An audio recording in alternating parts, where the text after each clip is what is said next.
Hey there, and welcome to Crime for Sleep. I know you're having trouble falling asleep, so let me keep you company with true crime stories from around the world. Before we dive in, I'm curious, where did you first hear this one? If you enjoy these stories, don't forget to like, comment, and subscribe.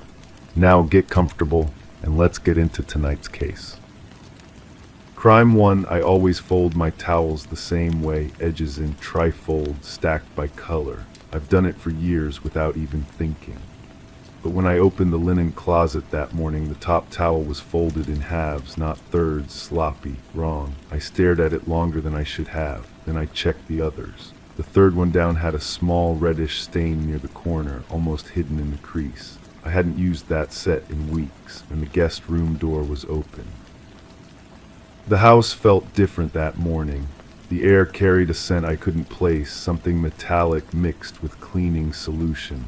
I walked through each room, checking corners, feeling for what was off. The guest room bed was made too perfectly. Hospital corners. I don't make beds like that, never have. I pulled out my phone and scrolled through the messages from the past week. My cousin had asked to stay over while her apartment was being fumigated. She texted me that she was leaving early, thanking me for the hospitality. But the timestamp showed she'd sent it at 3 in the morning. Who leaves that early? Who texts at that hour? The kitchen sink was spotless, too spotless. The faucet gleamed like it had been scrubbed with bleach. I opened the cabinet beneath and found the cleaning supplies pushed to the back, bottles arranged differently than I remembered. The rubber gloves were missing from their usual hook. I called her. The phone rang 6 times before going to voicemail. Her voice sounded strained in the greeting, breathless. I'd never noticed that before. I tried again an hour later. Same result. The neighbor across the street was watering his roses when I stepped outside. He waved, then walked over with that eager expression people get when they have gossip to share. He'd seen a car in my driveway 2 nights ago, he said. Late, a sedan he didn't recognize. The engine had been running for a while before it finally pulled away. I thanked him and went back inside, my hands shaking slightly as I locked the door. I found myself standing in the guest room again, staring at the bed. The pillows were fluffed, but there was an indentation in one, subtle but unmistakable. Someone had slept here more recently than I thought. I pressed my palm against the mattress and felt the faint coolness of dried moisture beneath the sheets. The police report was filed 3 days later, a missing person case. The family had been looking for her since the weekend. She'd never made it home from my house. Her phone had gone dead somewhere between my street and the highway. The last ping from her cell tower placed her within a mile of my neighborhood. The detective who came to interview me was thorough but gentle. He asked about her stay, her mood, whether she'd mentioned meeting anyone or going anywhere specific. I told him about the early morning text, the car my neighbor had seen. He wrote everything down in careful block letters.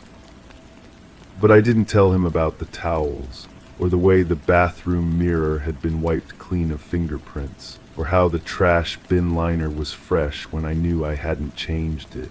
Small things, things that might mean nothing.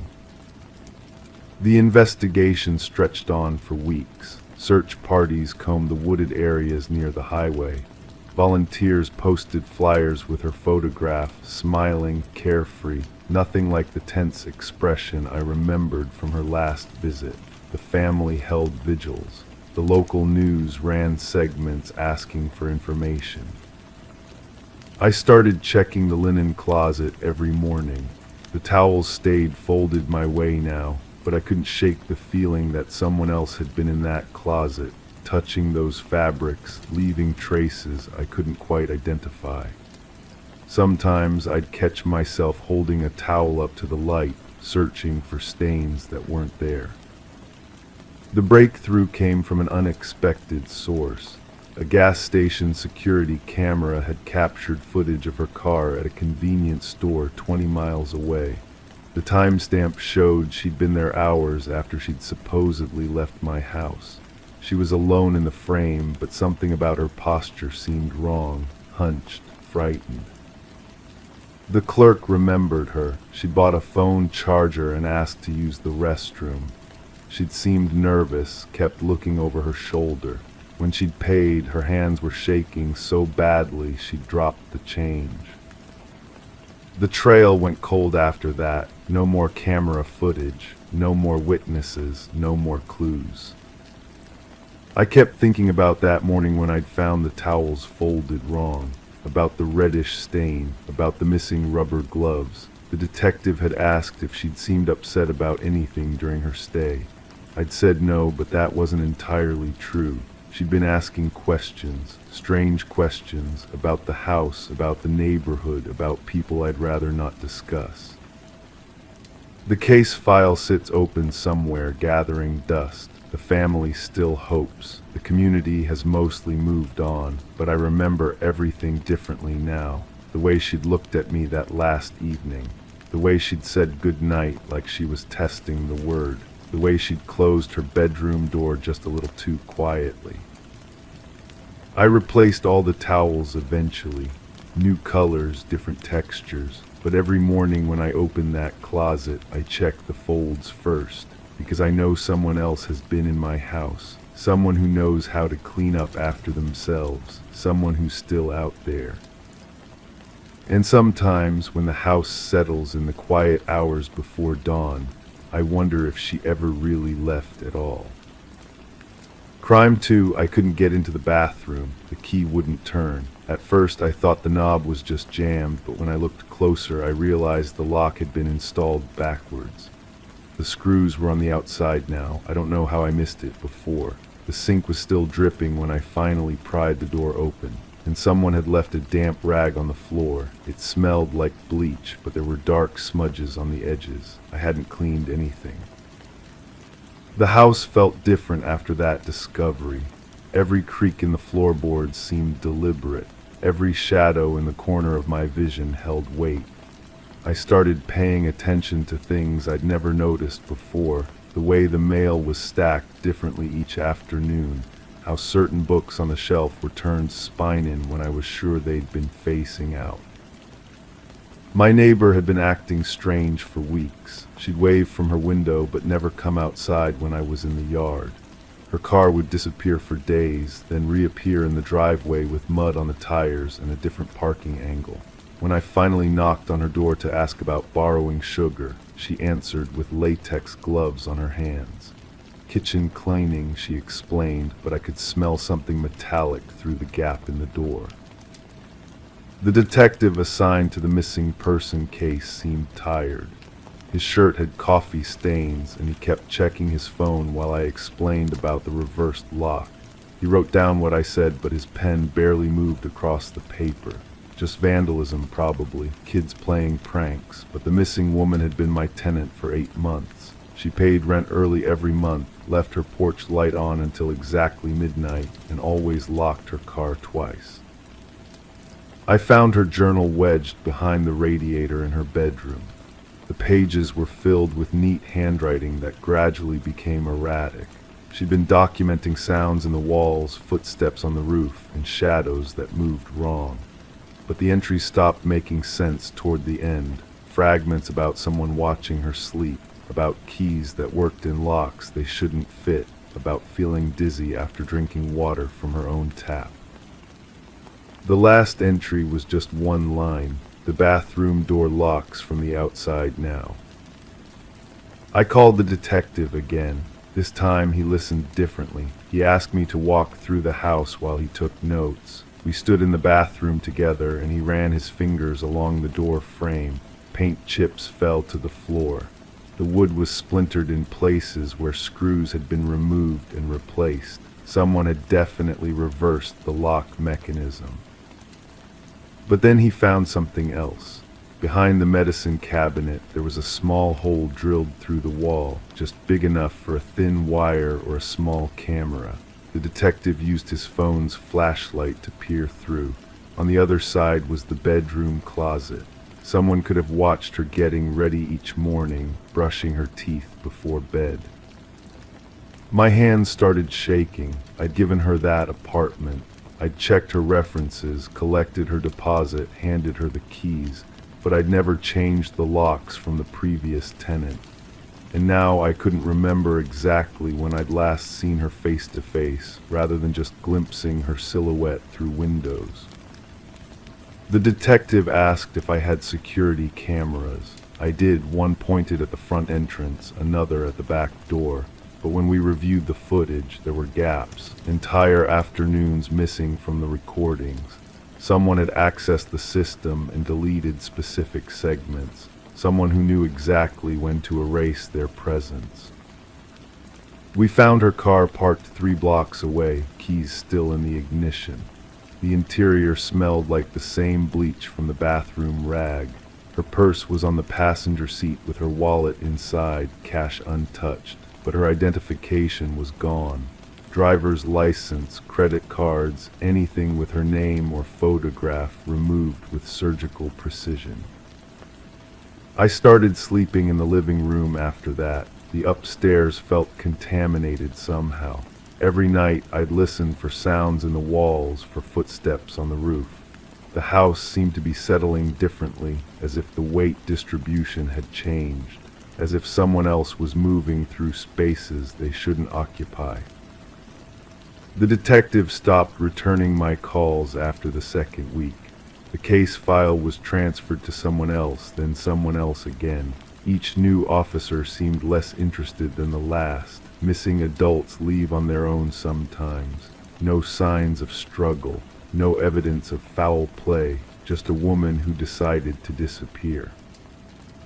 But I kept thinking about that reversed lock, about the hole behind the medicine cabinet, about latex gloves worn for kitchen cleaning in the middle of the afternoon, about security footage that deleted itself at convenient intervals. I started watching my neighbor more carefully. She'd installed new curtains, blackout fabric that made her windows look empty even during the day. Her garbage cans were always perfectly clean, as if they'd been scrubbed with bleach.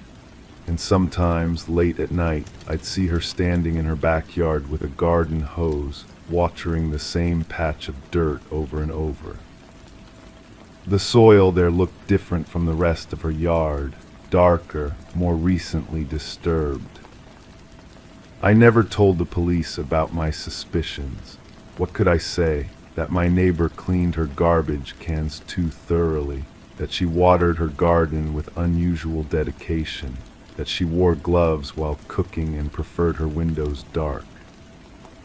Instead, I moved out of the house 3 months later, sold it to a young couple who seemed excited about the rental income potential. I gave them all the keys I had, including the spare set I'd kept for emergencies, but I never mentioned the reversed lock in the upstairs bathroom.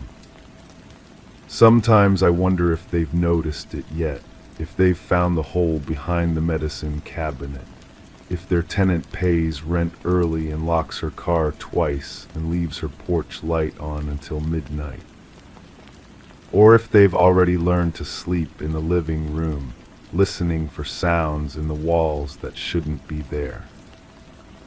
Crime 3, I never noticed the patch before. It was small, maybe 3 feet across, tucked behind the shed.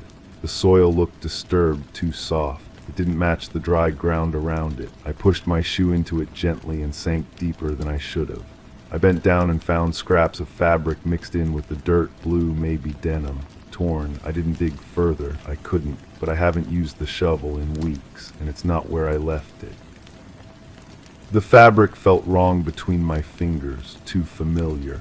I stared at that patch of earth for what felt like forever, my mind racing back to conversations I'd tried to forget. My neighbor had mentioned someone going missing from the next block over, a young person who'd been walking home one evening and never made it. The police had canvassed the area twice, but they'd focused on the main roads. They hadn't looked behind sheds.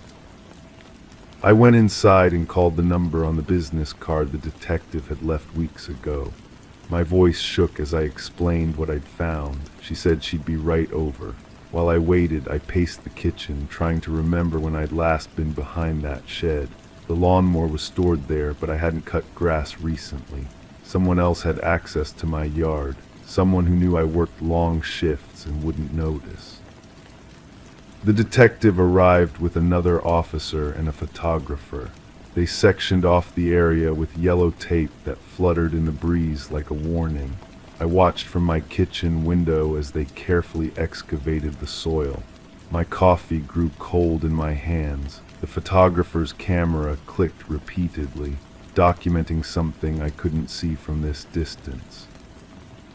They found more fabric, then a wallet. The detective came to my door with latex gloves still on her hands and asked if we could talk inside. She showed me the wallet through a clear evidence bag.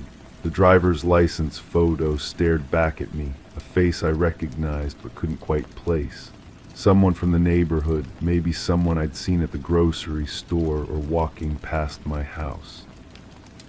The questions started gentle but grew sharper. When had I last been in my backyard? Who else had access to my property? Did I know the victim? The detective's eyes never left my face as I answered. I told her about the spare key under the flower pot, about my routine, about how I sometimes forgot to lock the gate. She wrote everything down. That evening, after they'd taken their samples and measurements, I sat in my living room trying to make sense of what had happened in my own backyard. The television news was already covering the story. They called it a breakthrough in the missing person case. They mentioned my address. I turned off the TV and closed the curtains. The next morning brought reporters and curious neighbors. I stopped answering my phone. The detective called several times, asking me to come in for additional questions. Each conversation felt like an interrogation disguised as a favor. She wanted to know about my relationships, my habits, my mental state. I started to wonder if they suspected me of more than just having an unlucky backyard. I hired a lawyer after the third formal interview. He advised me to stay quiet, to let the investigation run its course.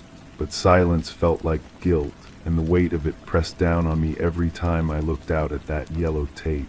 The media painted me as either a hero who helped solve a case or a suspect who got careless. Neither version felt true. The forensics team returned to dig deeper. They found more items, a watch, pieces of clothing, things that suggested this wasn't the first time my property had been used this way. The detective's questions became accusations wrapped in politeness. Why hadn't I noticed anything before? How could someone bury evidence in my yard without my knowledge? What was I hiding? I started having dreams about that patch of dirt. In them, I was the one holding the shovel, but I couldn't remember what I'd buried. I'd wake up with soil under my fingernails even though I hadn't been outside. My lawyer said stress could cause physical symptoms, but the dirt felt real enough. I stopped sleeping well. The investigation expanded to include other missing persons from the area. 3 more cases with similar circumstances. Young people who'd vanished without leaving much of a trail. The detective suggested someone local was responsible, someone who knew the neighborhood patterns and routines, someone who could move freely without attracting attention. I found myself studying my neighbors differently. The man who walked his dog at odd hours, the woman who kept her curtains drawn but seemed to know everyone's business, the couple who'd moved in recently but claimed to have lived here for years. Everyone became suspicious when viewed through the lens of what had been found in my backyard. The DNA results came back inconclusive. Too degraded, they said, but they found fingerprints on some of the evidence. The detective called to tell me they were running them through databases. She said it might take time, but they'd find their match. Her tone suggested she already had someone in mind. I started questioning my own memories. Had I really not noticed that patch of dirt before? The more I thought about it, the more uncertain I became. Maybe I had seen it but dismissed it as just another imperfection in my unkempt yard. Maybe I'd even walked past it multiple times without registering what it meant. The spare key was gone when I checked. I'd assumed the police had taken it for evidence, but when I asked, they said they'd returned it to its hiding place. Someone else had been there, someone who knew about my habits, my schedule, my tendency to leave things unlocked. The realization that I'd been watched, studied, made my skin crawl. The case went cold after 2 months. No arrests, no charges, just a file that got thicker but never reached a conclusion. The detectives stopped calling as frequently. The reporters moved on to other stories, but I remained living in a house that felt contaminated by what had been buried just steps from my door. I think about moving, but where would I go? And what if the person responsible is counting on that? What if driving me away was part of the plan? The uncertainty has become a permanent resident in my mind, feeding on every unexplained sound, every shadow that doesn't belong. Sometimes I catch myself staring at that patch of dirt, now refilled and reseeded. The grass is trying to grow back, but it looks different from the rest of the yard. Newer, more deliberate, like someone is trying very hard to make it look normal again. The truth is, I'll never know if I was chosen randomly or specifically, if my yard was just convenient, or if there was something about me that made it perfect for hiding secrets. The not knowing is its own kind of burial, covering up certainty and leaving only questions that multiply in the dark. Crime 4, there's a picture I keep on the kitchen counter, an old one of the house in winter, untouched snow, bare trees. But today when I walked past it, I froze. The frame was still there in the same spot, but the photo inside had changed. Same house, different season. And someone was standing at the window staring out. I never printed that photo. I've never seen it before. I checked the back, same frame, same glass, just not my picture anymore. The figure in the window was small, barely visible behind the reflection of glass, but unmistakably human. A silhouette with arms crossed, watching something beyond the frame's edge. The angle suggested the photo was taken from across the street, maybe from the old oak that used to stand there before the storm brought it down. My hands shook as I held the frame closer to the light. The quality was different too, grainier, older somehow, like it had been developed in a basement darkroom rather than printed at the corner shop. I've been staying in this house for 3 months now, ever since my aunt passed and left it to me in her will. The neighbors had been kind enough, bringing casseroles and sharing stories about her quiet life here. She'd lived alone for decades, they said, kept to herself mostly, though she always waved from that same window where the figure now stood in this impossible photograph. The smell hit me then, that faint chemical scent that clings to old photography paper. I'd noticed it before in the basement, assumed it was just mustiness from years of storage. But now, holding this foreign image, the odor seemed to rise from the photograph itself, sharp and metallic against my fingertips. I set the frame down and walked to the window, the same one from the photo. The view outside was exactly as I remembered: empty street, neighbor's fence, the stump where the oak used to be. But something felt different about standing there, like I was completing a picture someone else had started. The afternoon light filtered through the glass the same way it did in the photograph, casting the same shadows across the floor. That evening I called the neighbor across the street. She answered on the first ring, her voice warm but tired. I asked about the oak tree when it had fallen, trying to sound casual. Her pause stretched longer than it should have. "That tree's been gone for 15 years now," she said finally. "Came down the same night your aunt's husband disappeared. Funny you should ask about it." I'd never known my aunt was married. The family had never mentioned a husband, and I'd seen no trace of a man's presence in the house, No clothes, no photographs, no personal effects. The silence on the other end of the line felt heavy with things unsaid. "He just left one day," she continued, her voice dropping to almost a whisper. "Police said there was no sign of foul play, no indication of where he might have gone. Your aunt never talked about it.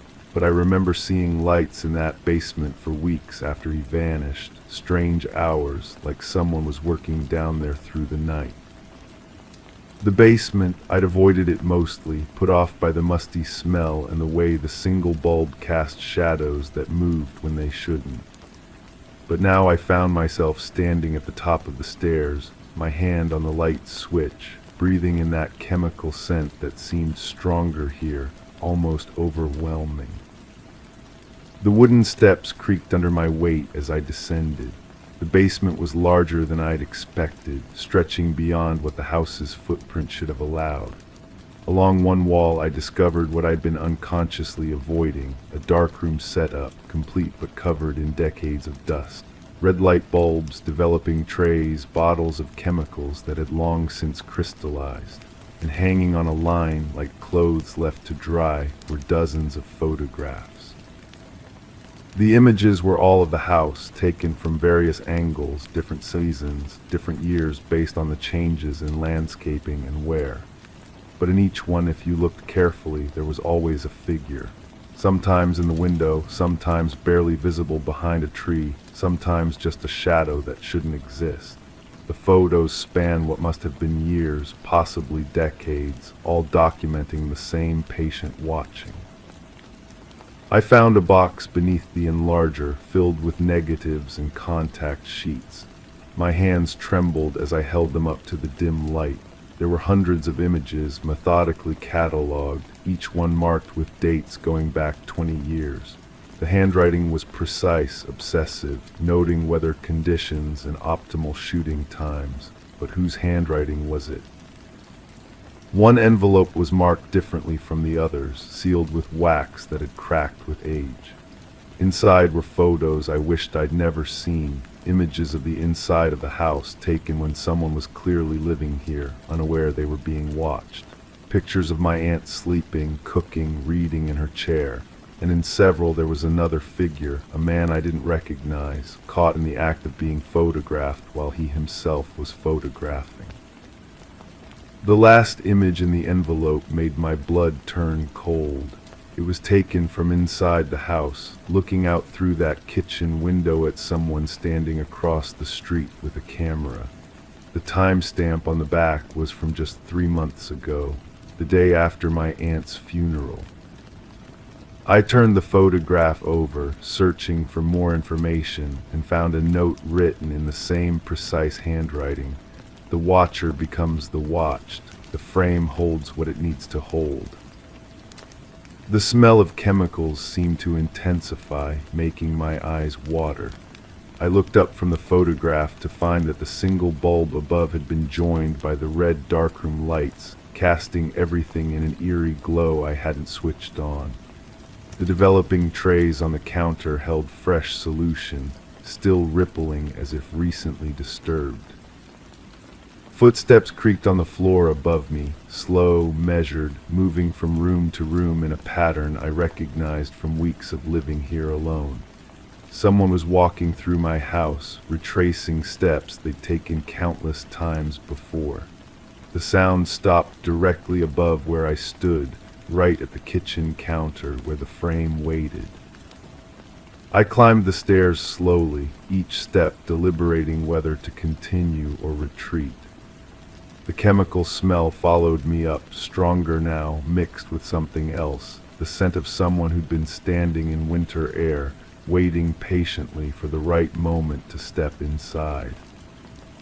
The kitchen was empty when I reached it, but the frame on the counter had changed again.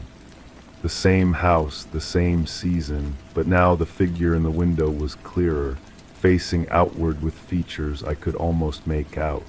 Features that looked disturbingly familiar when I caught my reflection in the glass. I picked up the phone to call the police, but the line was dead. It had been working just hours before when I'd spoken to the neighbor. I checked the connection, traced the cord to where it had been cleanly cut, the end still showing copper that hadn't had time to oxidize.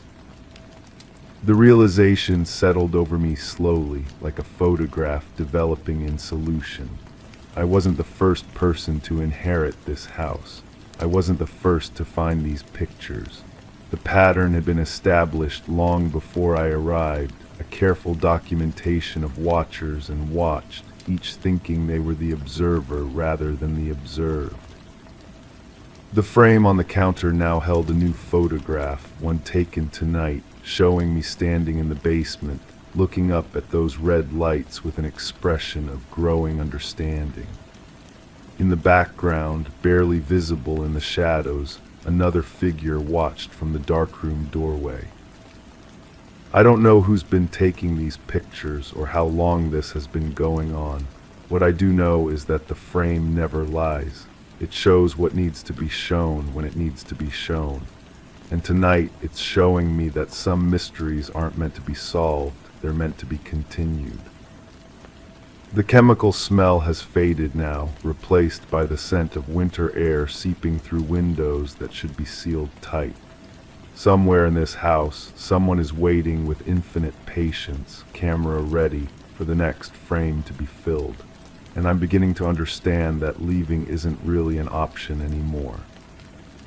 The frame holds what it needs to hold, and now it needs to hold me. Crime 5, the cologne was faint but unmistakable, sharp, bitter, and entirely out of place. I haven't kept any of his things. I got rid of everything. Still, when I opened the hall closet to grab a jacket, the smell hit me so fast I nearly stepped back. The coat I reached for was zipped, even though I never zipped them in storage, and in the pocket was a single coin wrapped in napkin paper. I didn't put it there. I don't even carry that kind of change. I held the coin between my fingers, feeling its weight, foreign currency worn smooth around the edges, the kind he used to collect from his business trips, always leaving them scattered on the kitchen counter like breadcrumbs of places I'd never been. The napkin paper was soft, almost dissolving at my touch, but there was something written on it in pencil, numbers, an address maybe, or coordinates. I recognized his handwriting immediately, those cramped, slanted letters that always looked like they were running away from something. The investigating officer had been thorough, or so I thought. Every drawer opened, every surface dusted, every corner of our life together scrutinized and catalogued. They took photographs of everything, asked me to identify items that seemed out of place. I remembered standing in that same hallway, watching strangers handle our belongings with latex gloves, treating our home like a crime scene, because that's what it had become. But they missed this coin, or maybe they didn't miss it. Maybe someone put it there after they left. I found his old address book in the desk drawer, the one I should have thrown away months ago. The pages were yellowed, filled with names I didn't recognize and numbers written in different pens, different moods. Some entries were crossed out, others circled. I flipped through, looking for anything that matched the numbers on the napkin.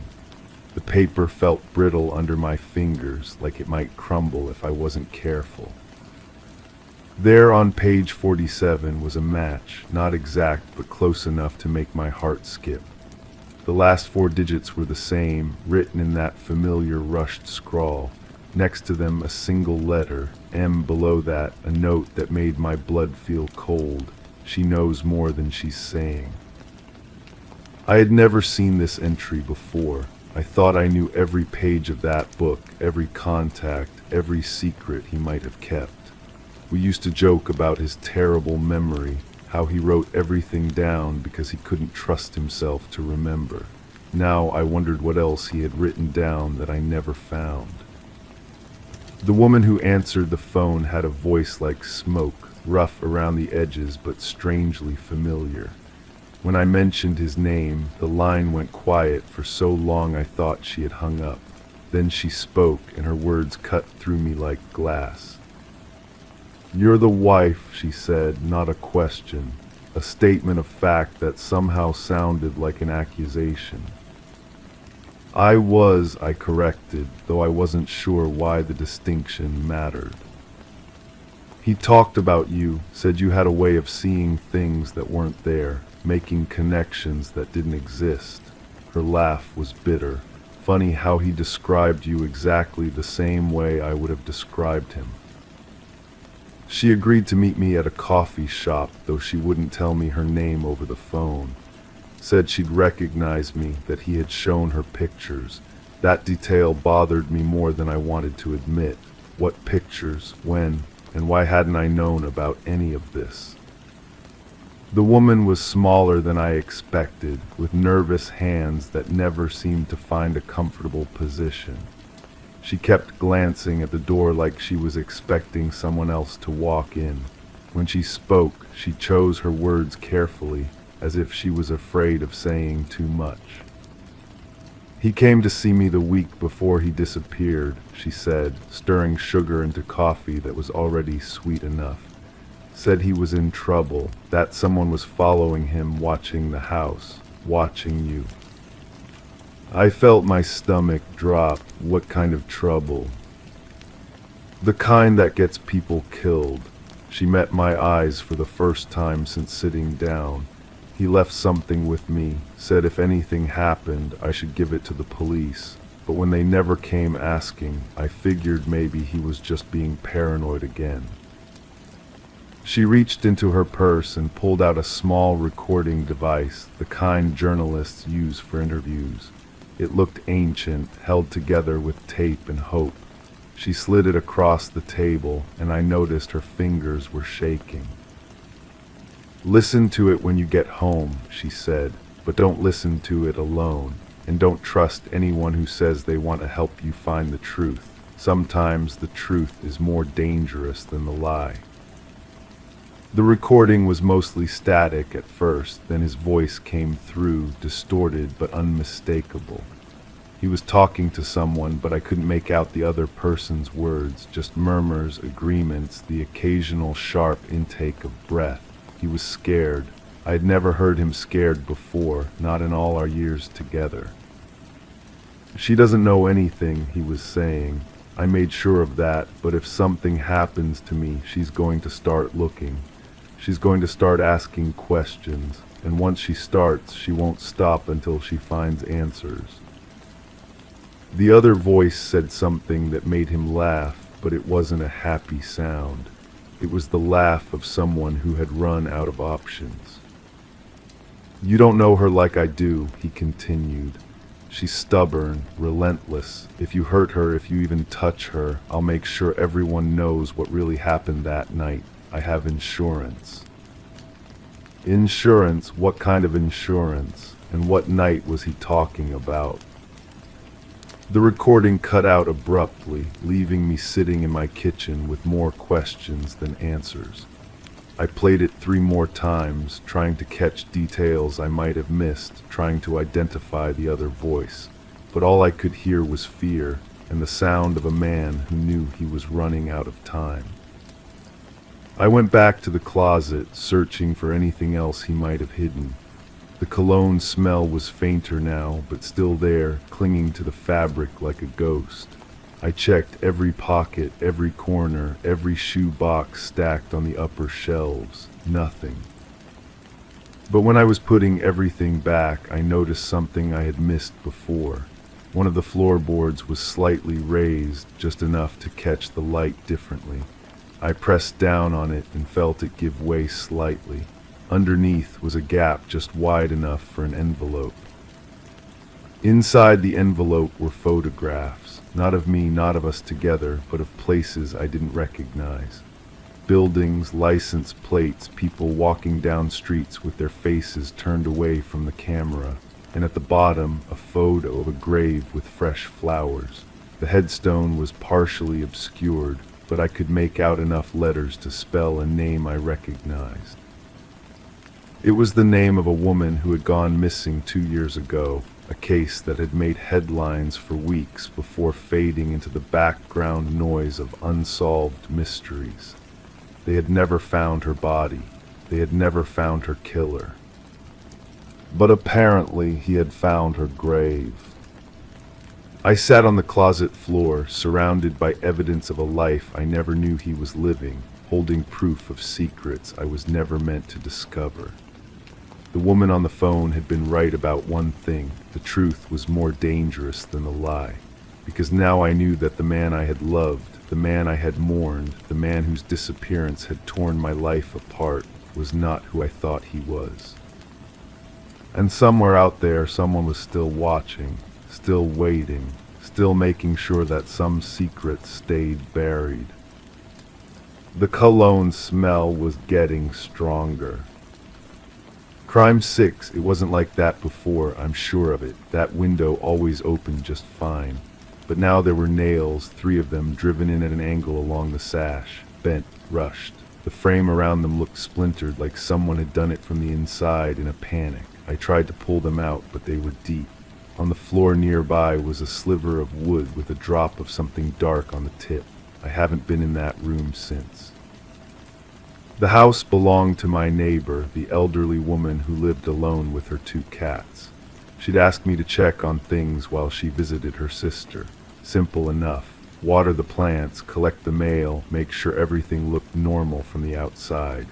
But normal is a word that loses meaning when you're standing in someone else's kitchen, holding their spare key, and realizing the silence is too complete. The cats were gone. That should have been my first warning. She never mentioned anything about taking them with her. They were indoor cats, skittish things that barely came out when I'd visit. Now the house felt hollow without their presence, like something essential had been removed. I found the note on her kitchen table, written in her careful handwriting. Gone to see my sister, back soon. Thank you for watching the house. But the paper felt wrong under my fingers, too smooth, too clean. I'd seen her writing before, grocery lists, birthday cards. This looked like her hand, but something about the pressure of the pen, the way the letters sat on the line, made my stomach tighten. The refrigerator hummed louder than it should have. Inside, milk had gone sour, vegetables had started to wilt. If she'd only been gone a few days, why did everything look like it had been abandoned for weeks? The bread on the counter had developed a fine layer of mold that shouldn't have been possible in such a short span. That's when I noticed the smell, faint at first, like something sweet mixed with copper. It seemed to drift from the back of the house, from the room she used as an office. The door was slightly ajar, and when I pushed it open, that's where I saw the window. The nails, the splintered wood, the dark stain. I should have called someone right then, should have backed out of that room and contacted the authorities. Instead, I found myself drawn to her desk, to the papers scattered across its surface. Bills mostly, some overdue. A letter from a lawyer about property disputes, and underneath it all, a photograph I'd never seen before. It showed her with a man I didn't recognize. They were standing in front of this very house, but decades younger. His arm was around her waist, and she was smiling in a way I'd never seen. But someone had taken a pen and drawn heavy black lines across his face, pressing so hard the tip had torn through the paper in places. The desk drawer was unlocked. Inside, more photographs. The same man, but in each one his face had been systematically destroyed, scratched out, burned with cigarettes, cut away entirely. At the bottom of the drawer was a newspaper clipping, yellowed with age. The headline spoke of a missing person case from 30 years ago. A local businessman who had vanished without a trace, leaving behind debts and accusations. The photograph in the article was small but clear enough. It was him, the man from her pictures. My hands were shaking as I set the clipping aside. Beneath it was something else, a small key, brass and old, with a tag attached. The tag had an address written in faded ink, not her address, somewhere across town, in a neighborhood I barely knew. The sound came from behind me then, soft, like footsteps, but not quite. I turned toward the window, toward those bent nails, and realized something I should have noticed before. The wood splinters weren't just on the inside of the frame. Some had fallen outside onto the ground below the window, which meant someone had been hammering from both sides. I left the house that day with more questions than answers. The key burned in my pocket as I drove across town, following roads I'd never taken to an address I wasn't sure I wanted to find. The house that matched the tag was smaller than hers, run down, with a for sale sign that looked like it had been there for years. The realtor was helpful, too helpful. She remembered the property well, she said. It had been on the market for decades, ever since the owner had disappeared. No body was ever found, but there had been signs of a struggle. The case went cold eventually. These things happen, she said with a shrug that seemed too casual. But she remembered something else. The missing man had been involved with a woman, older than him, quiet type. They'd had some kind of relationship, though no one knew exactly what kind. The woman had been questioned extensively, but nothing came of it. She had an alibi, witnesses who placed her elsewhere when he vanished. The realtor's voice grew softer as she continued. The woman still lived in the area, she believed, still in the same house she'd shared with her husband before he died, kept to herself mostly, except for those 2 cats of hers. I felt the world shift beneath my feet. My neighbor, the gentle woman who brought me cookies during holidays and worried about stray animals, had never mentioned a husband. In all our conversations, she'd spoken only of her sister, of a quiet life lived alone. The drive back to her house felt like swimming through thick water. Every detail I'd noticed before took on new weight. The way she'd always watched the street from her kitchen window. How she'd mentioned seeing people who weren't there, cars that didn't belong. I'd attributed it to age, to loneliness playing tricks on a mind too long isolated. But now I wondered if she'd been watching for someone specific, someone who might return after 30 years to ask questions she couldn't answer. The nails in the window weren't just bent from panic. They were bent from use, hammered in and pulled out so many times the metal had grown weak, as if that window had been sealed and unsealed repeatedly over the years, as if someone had been going in and out, carrying things that couldn't be seen from the street. I never found her sister. The phone number she'd given me led to a disconnected line. The address she'd mentioned didn't exist. When I finally worked up the courage to contact the police, they told me what I'd already begun to suspect. She had no sister, no family at all as far as they could determine. The house stands empty now. Sometimes I see lights in the windows, but the electricity was shut off months ago. The cats never came back, and neither did she. The realtor across town stopped returning my calls when I asked too many questions about the man who disappeared 30 years ago. But I still have the key, still have the photograph with the scratched-out face. And sometimes, when the wind is right, I catch that smell again. Sweet and copper, drifting from a house that should be empty, from a room with a window that should never have been opened in the first place. The authorities say there's no case to investigate, no evidence of wrongdoing. People move away all the time, they remind me. Elderly individuals sometimes make impulsive decisions, leave familiar places for reasons only they understand. But they don't know about the nails, about the photographs, about the way her handwriting looked too perfect on that final note, as if she'd practiced it dozens of times before getting it right.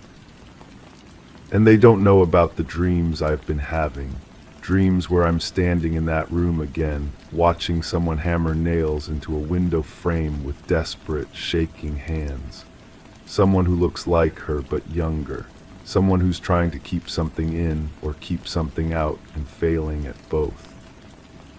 I moved away 6 months later, found a new place, started fresh, but I kept the key, kept the photographs, Sometimes I take them out and study that scratched-out face, wondering what he knew, what he'd found, what made him dangerous enough to erase. The window was nailed shut, but windows can be opened again. Nails can be pulled out by someone with the right tools, the right motivation. And some secrets, no matter how deep you bury them, have a way of clawing back to the surface when you least expect them to. I haven't been back to that neighborhood, haven't driven past the empty house or tried to contact the realtor again.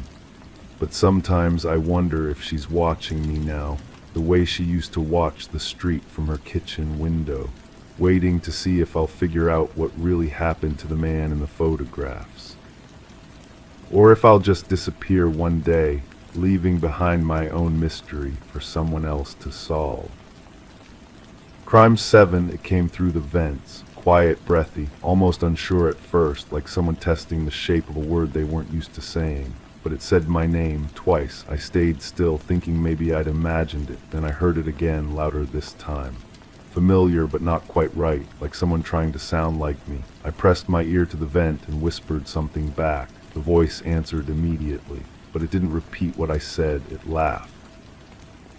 That was the beginning, the first crack in what I thought was my quiet, predictable life. I worked maintenance for a residential building, nothing glamorous, checking heating systems, fixing leaky faucets, replacing light bulbs. The kind of job where you become invisible to the people living above you. They see you in the hallways sometimes, nod politely, but you're just part of the building's machinery to them. The voice started appearing in different apartments, always through the vents, always knowing things it shouldn't know. Names, personal details, secrets whispered in bedrooms late enough that people thought no one was listening. I began keeping notes, not officially, just scratches on the back of work orders, observations I couldn't explain. The woman in apartment 12 had been receiving strange calls. She mentioned it to her neighbor, who mentioned it to me when I was fixing her bathroom sink. The caller knew her childhood nickname, knew about a scar on her back that only family members had seen. She changed her number twice. The calls continued. The elderly man on the third floor started leaving his television on constantly, volume cranked up high. When I asked him about it during a routine check, his hands shook as he explained. He'd been hearing voices in the walls, conversations that seemed to know intimate details about his deceased wife. He thought the noise would drown them out. I started paying attention to the building's infrastructure differently. The ventilation system was old but extensive, connecting every unit through a network of metal passages. During my inspections, I noticed something odd. Modifications to the ductwork that weren't in any of the original blueprints. Small cameras, barely visible, positioned at strategic points. Wiring that led to places I couldn't access without proper authorization. The building manager seemed nervous when I brought up the irregularities. He shuffled papers on his desk, avoided eye contact, claimed he'd look into it, but nothing changed. The modifications remained. The voices continued. I decided to stay late one evening, hiding in the maintenance room after my shift ended. The building settled into its nighttime rhythm. That's when I heard them clearly, not ghostly whispers or imagination. Real voices transmitted through speakers hidden within the ventilation system. Someone was monitoring conversations from multiple apartments simultaneously, recording private moments, then playing them back through different vents to terrorize residents. The setup was sophisticated, professional equipment hidden behind false walls in storage areas most people never accessed. I found recordings organized by apartment number, personal information compiled into detailed files, financial records, medical histories, relationship details, everything needed to manipulate someone psychologically. But who was behind it? The building manager had access, but his nervous behavior suggested he was more victim than perpetrator. The maintenance crew before me had quit suddenly, no forwarding information. The building owner lived overseas, managed everything through intermediaries. I photographed everything I could find, copied files onto a small drive I kept hidden in my tool bag. The evidence was overwhelming, but I needed to understand the scope. How many buildings were affected? How long had this been happening? Were residents being targeted for specific reasons, or was this random psychological torture? The breakthrough came when I discovered a live feed running to an external server. Following the connection led me to a basement apartment in another building across town. The same property management company, the same suspicious modifications to the ventilation system. Inside that basement, I found the control room. Multiple monitors displaying live feeds from dozens of apartments across several buildings. Audio equipment capable of real-time voice modification. Files containing psychological profiles of hundreds of residents. This wasn't random harassment, it was systematic stalking on an industrial scale. The person running it all was someone I'd never suspected. Someone who'd been watching me gather evidence, who knew I was getting close to the truth. They'd been using my own voice, recordings captured during my maintenance visits, to torment other residents, creating a web of suspicion where victims suspected each other, where everyone became afraid of their neighbors. When I finally confronted them with the evidence, they didn't deny it.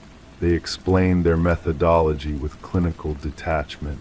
How isolation makes people vulnerable, how personal information becomes a weapon when used correctly, how fear spreads through communities like infection, turning neighbors against each other. But they made a mistake.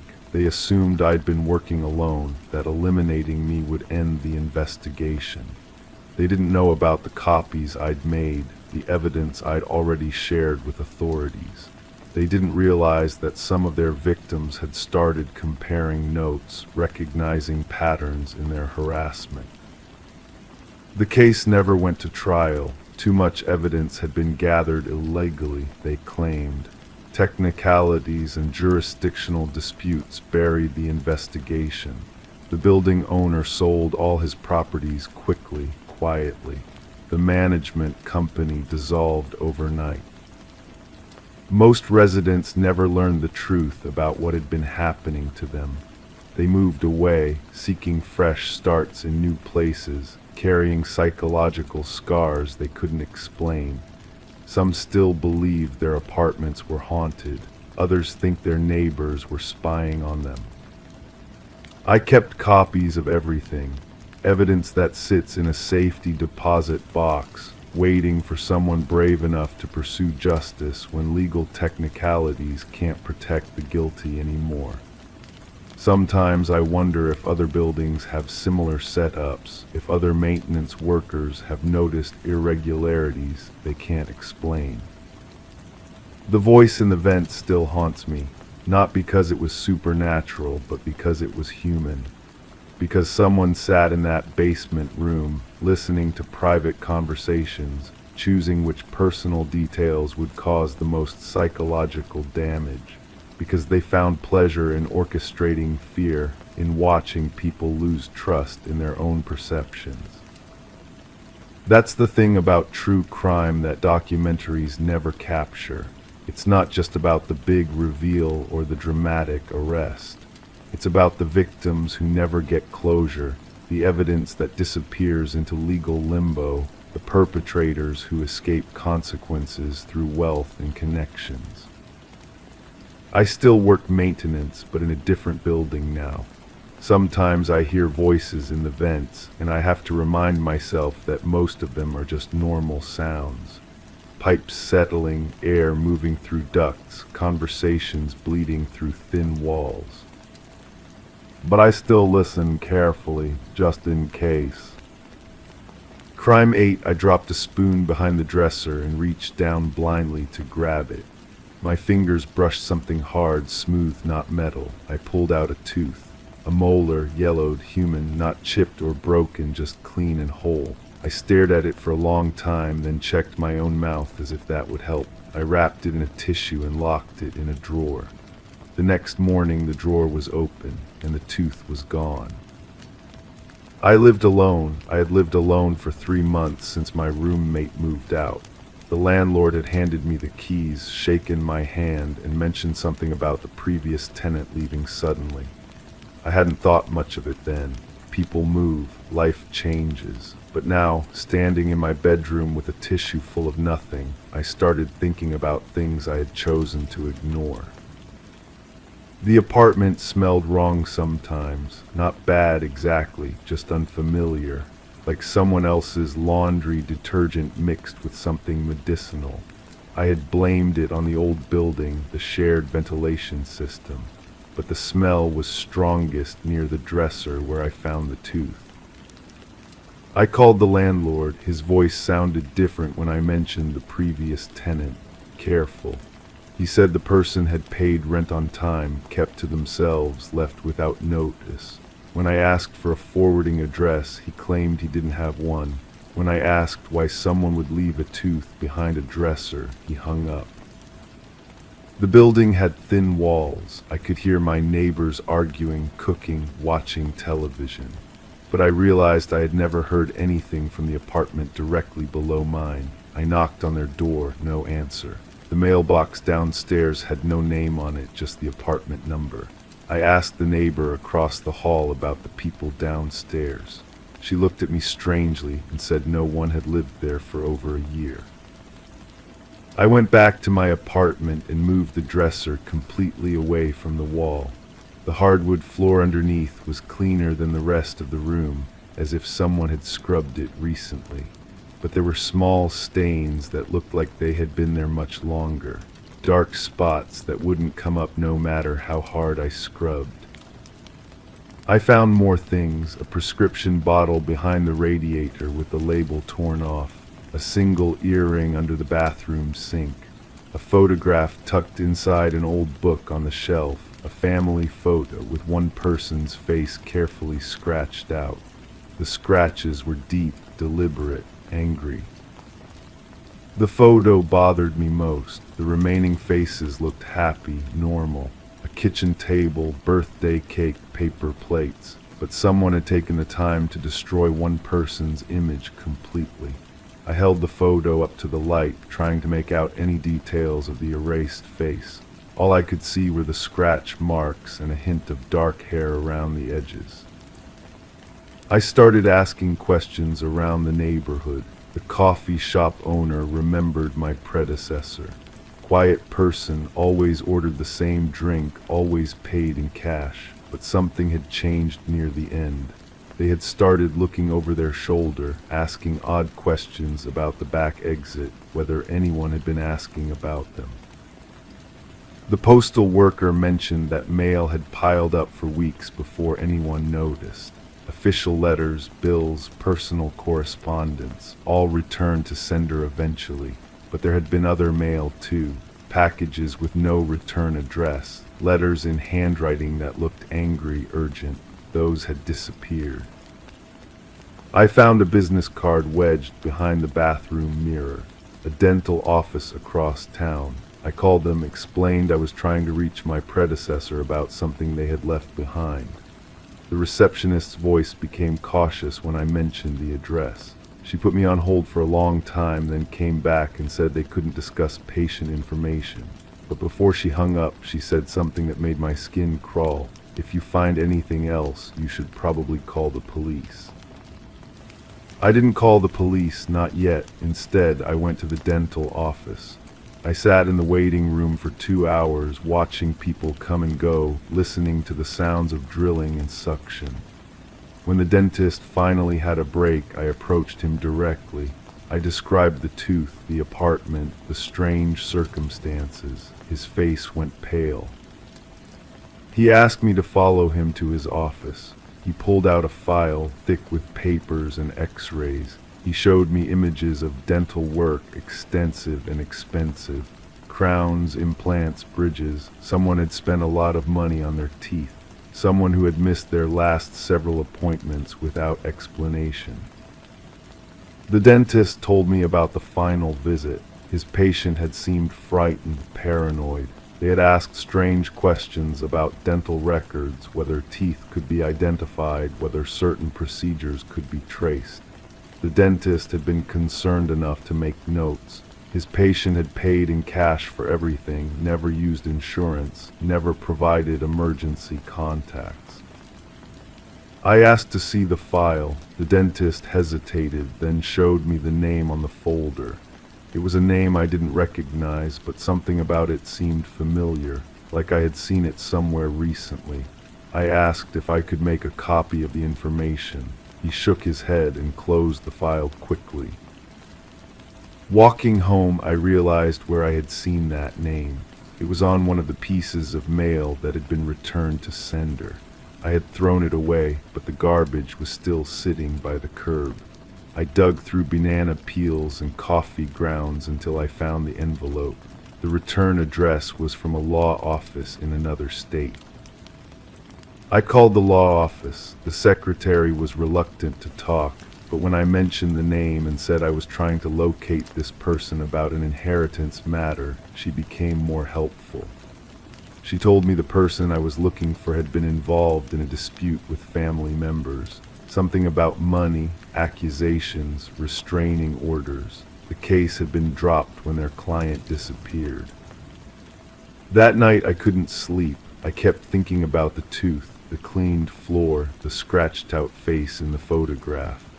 I thought about someone living in my apartment, becoming increasingly paranoid, missing dental appointments, hiding from family members. I thought about the medicinal smell and the business card behind the mirror. I got up and searched the apartment more thoroughly. Behind the kitchen cabinet, I found a small notebook. The pages were filled with names, addresses, phone numbers. Some entries were crossed out violently. Others had dates next to them like appointments or deadlines. One page had the same phrase written over and over. They found me, they found me, they found me. The last entry in the notebook was my current address, written in different handwriting.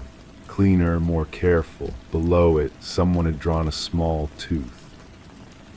I sat on my couch holding the notebook, understanding finally why the drawer had been open in the morning, why the tooth was gone, why I sometimes felt like someone else had been in my apartment while I was at work.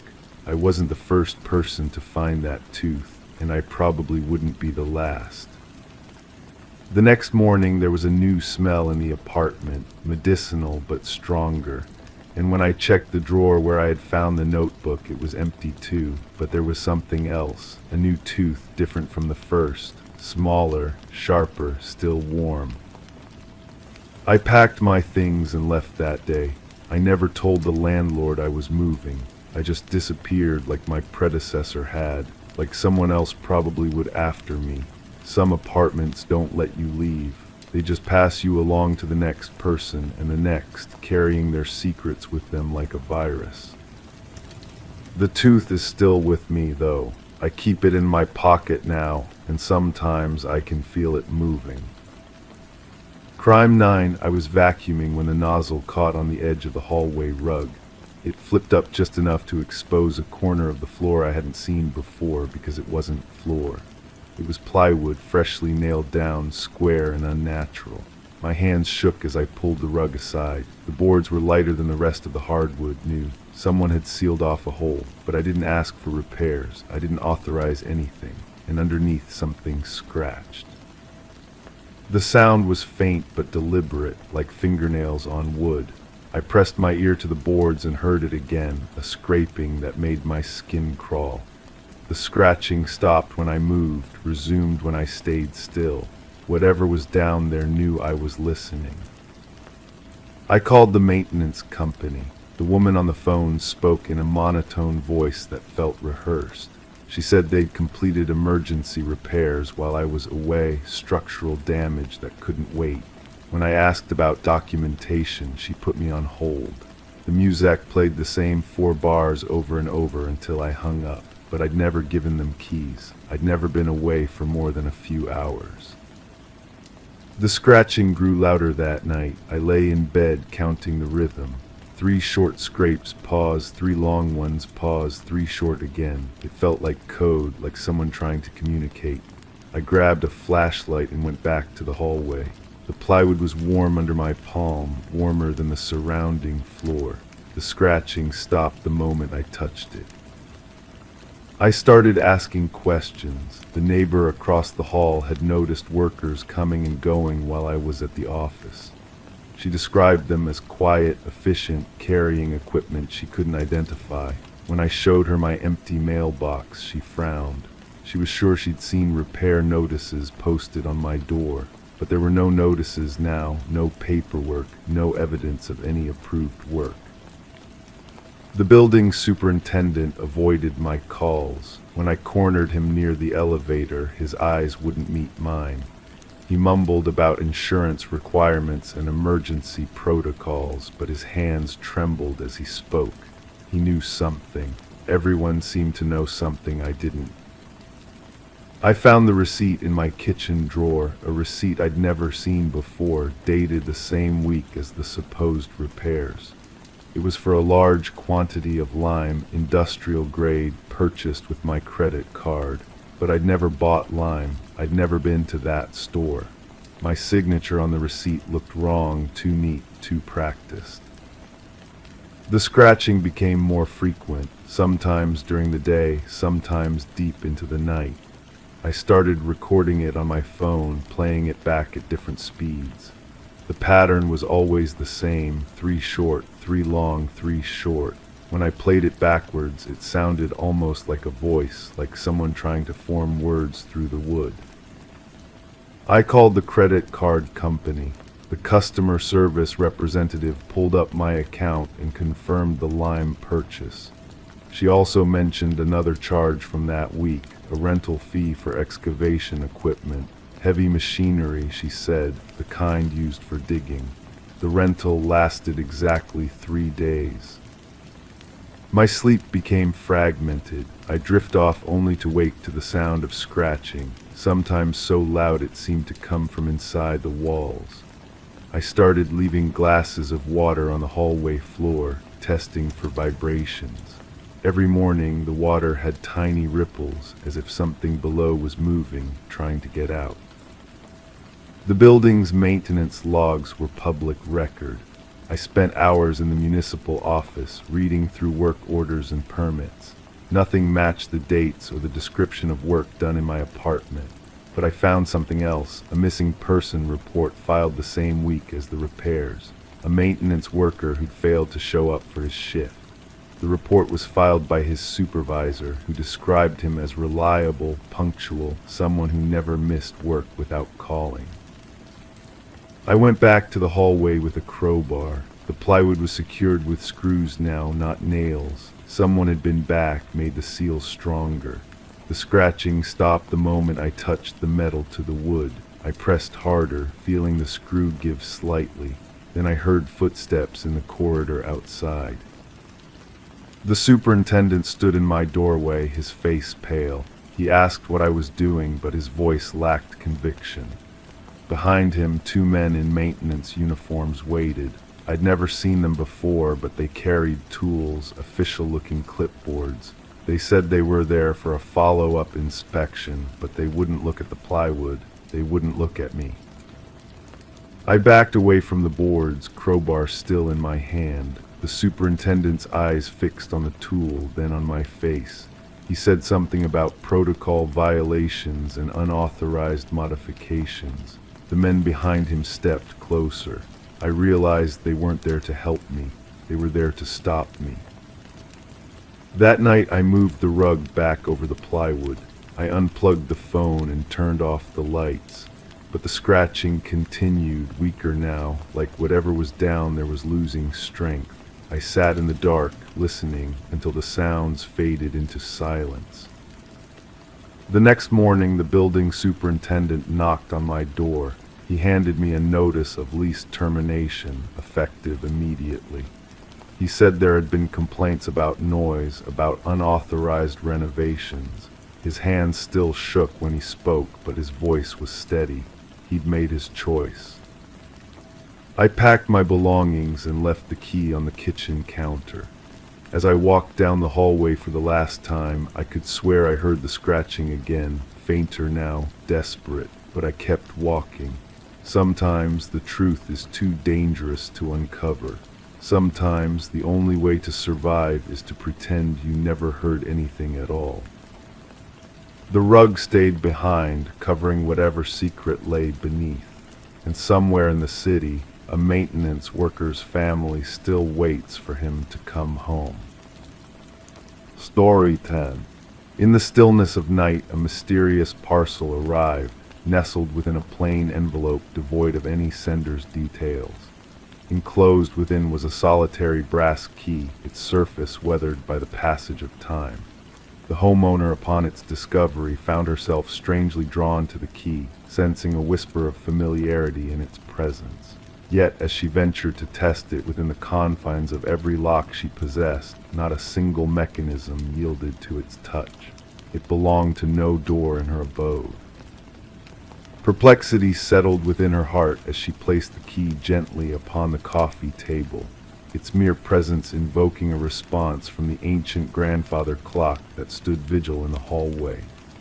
A solitary hollow chime reverberated through the silent house, despite the clock having long succumbed to the tyranny of broken mechanisms.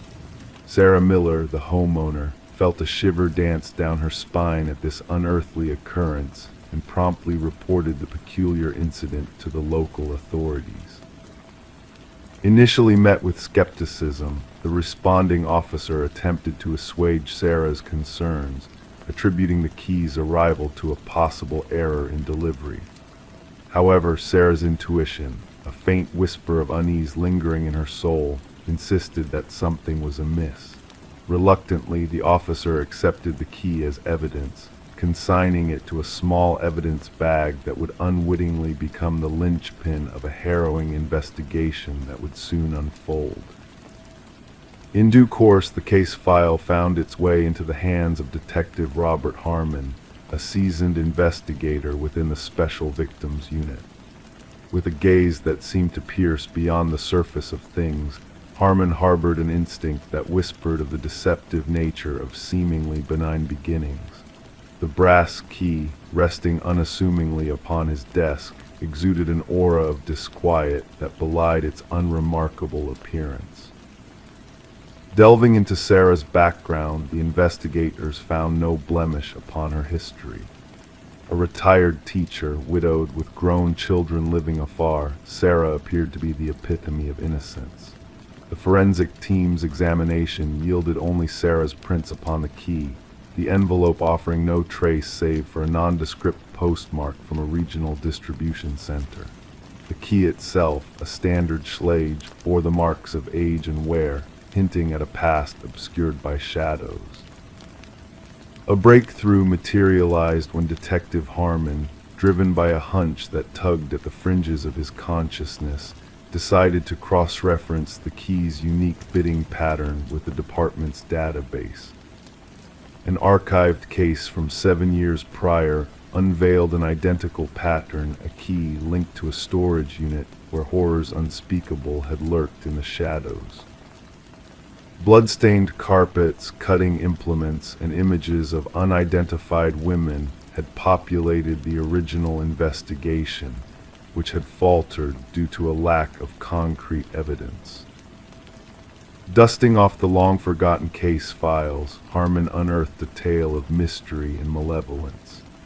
The key had been associated with a storage unit rented under a false identity, shrouded in cash transactions and a veil of anonymity. The trail had grown cold, surveillance footage erased, and the suspect's identity a mere phantom in the wind. The photographs recovered depicted 5 women, their lifeless forms hauntingly serene, yet only 3 had been identified during the initial investigation, missing but never found, their fates sealed in uncertainty. Sarah, when confronted with the images, recognized none of the women, her anxiety mounting with each passing revelation. Bolstering her defenses, she fortified her home with new locks and a security system, the specter of fear casting a pall over her once tranquil existence. The question lingered, a riddle wrapped in enigma. Why had the key found its way to her, a messenger of dread from a past concealed in shadows? A fresh analysis of the original evidence unveiled a glimmer of hope amidst the darkness. The partial DNA sample, expanded and scrutinized through modern techniques, yielded a distant familial match, a second cousin twice removed from the elusive suspect. Peeling back the layers of genealogy, investigators homed in on Harold Jenkins, a former neighbor of Sarah's who had vanished without a trace 6 years prior. His elusive nature, marked by transient movements and unexplained absences, painted a portrait of a man adept at slipping through the cracks of society's watchful gaze. Further probing into Jenkins' past revealed a patchwork of disconnected employment stints, a nomadic existence punctuated by brief interludes of stability. His former abode, upon inspection, divulged no secrets, the neighbor's recollections painting a picture of a man who had blended seamlessly into the backdrop of suburban life, a shadow among shadows, unnoticed until the light of truth revealed his hidden malevolence. The burning question, a riddle that defied easy answers, haunted the investigators. Why this key, sent now to Sarah Miller? Harmon postulated theories that hovered on the fringes of comprehension, a trophy, a warning, an invitation cloaked in macabre purpose. The manhunt for Jenkins escalated, his shadow stretching across the nation as law enforcement agencies mobilized to apprehend the elusive figure lurking in the periphery of society. The true extent of horror unfurled as authorities delved into a secluded cabin linked to Jenkins' deceased mother. Beneath the floorboards, a hidden chamber lay in wait, accessible only through a concealed trapdoor. On meticulously arranged shelves, rows of brass keys stood sentinel, each bearing a name and date upon a small tag, an eerie catalog of lives intertwined with unspeakable tragedy. 5 keys aligned with the women from the photographs, their stories now woven into the tapestry of horror that Jenkins had meticulously crafted. As forensic teams combed the earth behind the cabin, a grim tableau emerged: human remains, silent witnesses to the atrocities that had transpired in the shadowy realm that Jenkins had inhabited. The excavation unfolded like a macabre dance, revealing the grim truth that lay buried beneath layers of deceit and deception. Sarah, sheltered under the vigilant eye of protection, watched as the tendrils of darkness unfurled, reaching out to claim justice for the fallen and closure for the grieving. The press, hungry for sensation, christened Jenkins with a moniker that reverberated across the nation, the Keymaster, a title that encapsulated the essence of his twisted legacy. Fear gripped the community, tendrils of dread seeping into the collective consciousness as the realization dawned that monsters sometimes wore the guise of ordinary men, their deeds obscured by the veil of normalcy. In the heart of the wilderness, where shadows danced upon the canvas of nature, a wildlife photographer's lens captured a fleeting glimpse of Jenkins, a solitary figure traversing the rugged terrain, a specter of darkness moving with purposeful intent. The image, grainy and indistinct, served as a beacon for law enforcement, guiding them to the heart of the manhunt that had gripped the nation in its icy clutches. The final act played out in a crescendo of tension and tragedy, culminating in a confrontation that sealed Jenkins' fate. As he sought refuge within the confines of an abandoned tower, the echoes of his crimes reverberated through the silent corridors, a ghostly testament to the horrors he had wrought. Negotiations faltered, pleas for surrender falling upon deaf ears as Jenkins, ensnared by his own malevolence, chose a path of finality. When the tower's doors swung open to reveal the truth that lay within, Jenkins lay still, his life extinguished by his own hand. Beside him, a journal whispered of his sins, a silent witness to the darkness that had consumed his soul. A single brass key, identical to the one Sarah had received, bore silent testimony to the malevolence that had coursed through his veins, a harbinger of despair and destruction. Within a waterproof container, a trove of evidence awaited photographs, maps marking burial sites, and personal effects torn from the victims who had crossed paths with Jenkins in their final moments. A meticulous chronicle of horror lay unveiled, a stark reminder of the fragility of innocence in a world stained by the shadows of evil. The journal's final entry, a chilling missive addressed to Sarah, spoke of unseen eyes that had watched her, of a darkness that had lurked in the shadows, biding its time until the moment of revelation. "You never noticed me," it whispered, "but I noticed everything about you." The key, a symbol of twisted admiration, a token of a predator's macabre affection, had found its mark in Sarah's hands, a harbinger of the storm that had swept through her life. The subsequent investigation unearthed a tapestry of horror, a mosaic of tragedy that spanned decades. 32 victims, their lives cut short by a man consumed by darkness, found justice in the wake of Jenkins' demise. Families, long haunted by the specter of loss, found closure in the bitter truth that emerged from the shadows. Sarah, forever changed by the brush of malevolence that had grazed her life, never returned to the sanctuary of her home. The grandfather clock's hollow chime a haunting echo of the horrors that had unfolded within its walls. The facade of normalcy, shattered by the revelation of evil lurking beneath, cast a pall over the community, a reminder that monsters sometimes walked among them, hidden in plain sight. In the hallowed halls of academia, researchers pored over Jenkins' writings, seeking insights into the twisted minds that lurked in the shadows of society.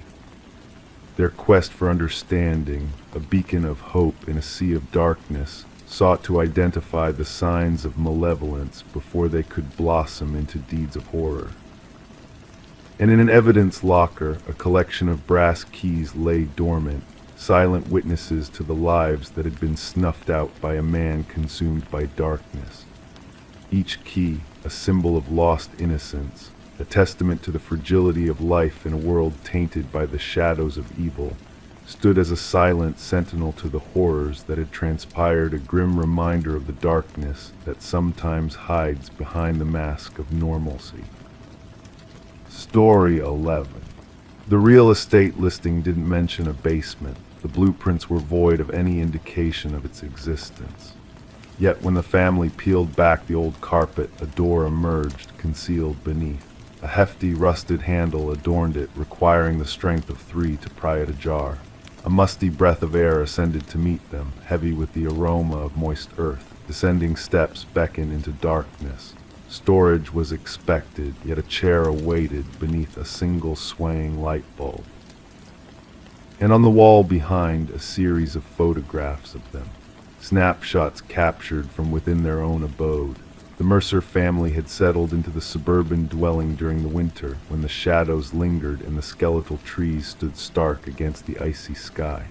They saw charm in the 2-story abode with its weathered siding and groaning floors, but they hadn't fathomed the depths of history the house harbored, or the violent collision it would have with their present. Detective Sarah Connors and her partner arrived at the scene, the crime scene unit already cordoning off the area with fluttering yellow tape.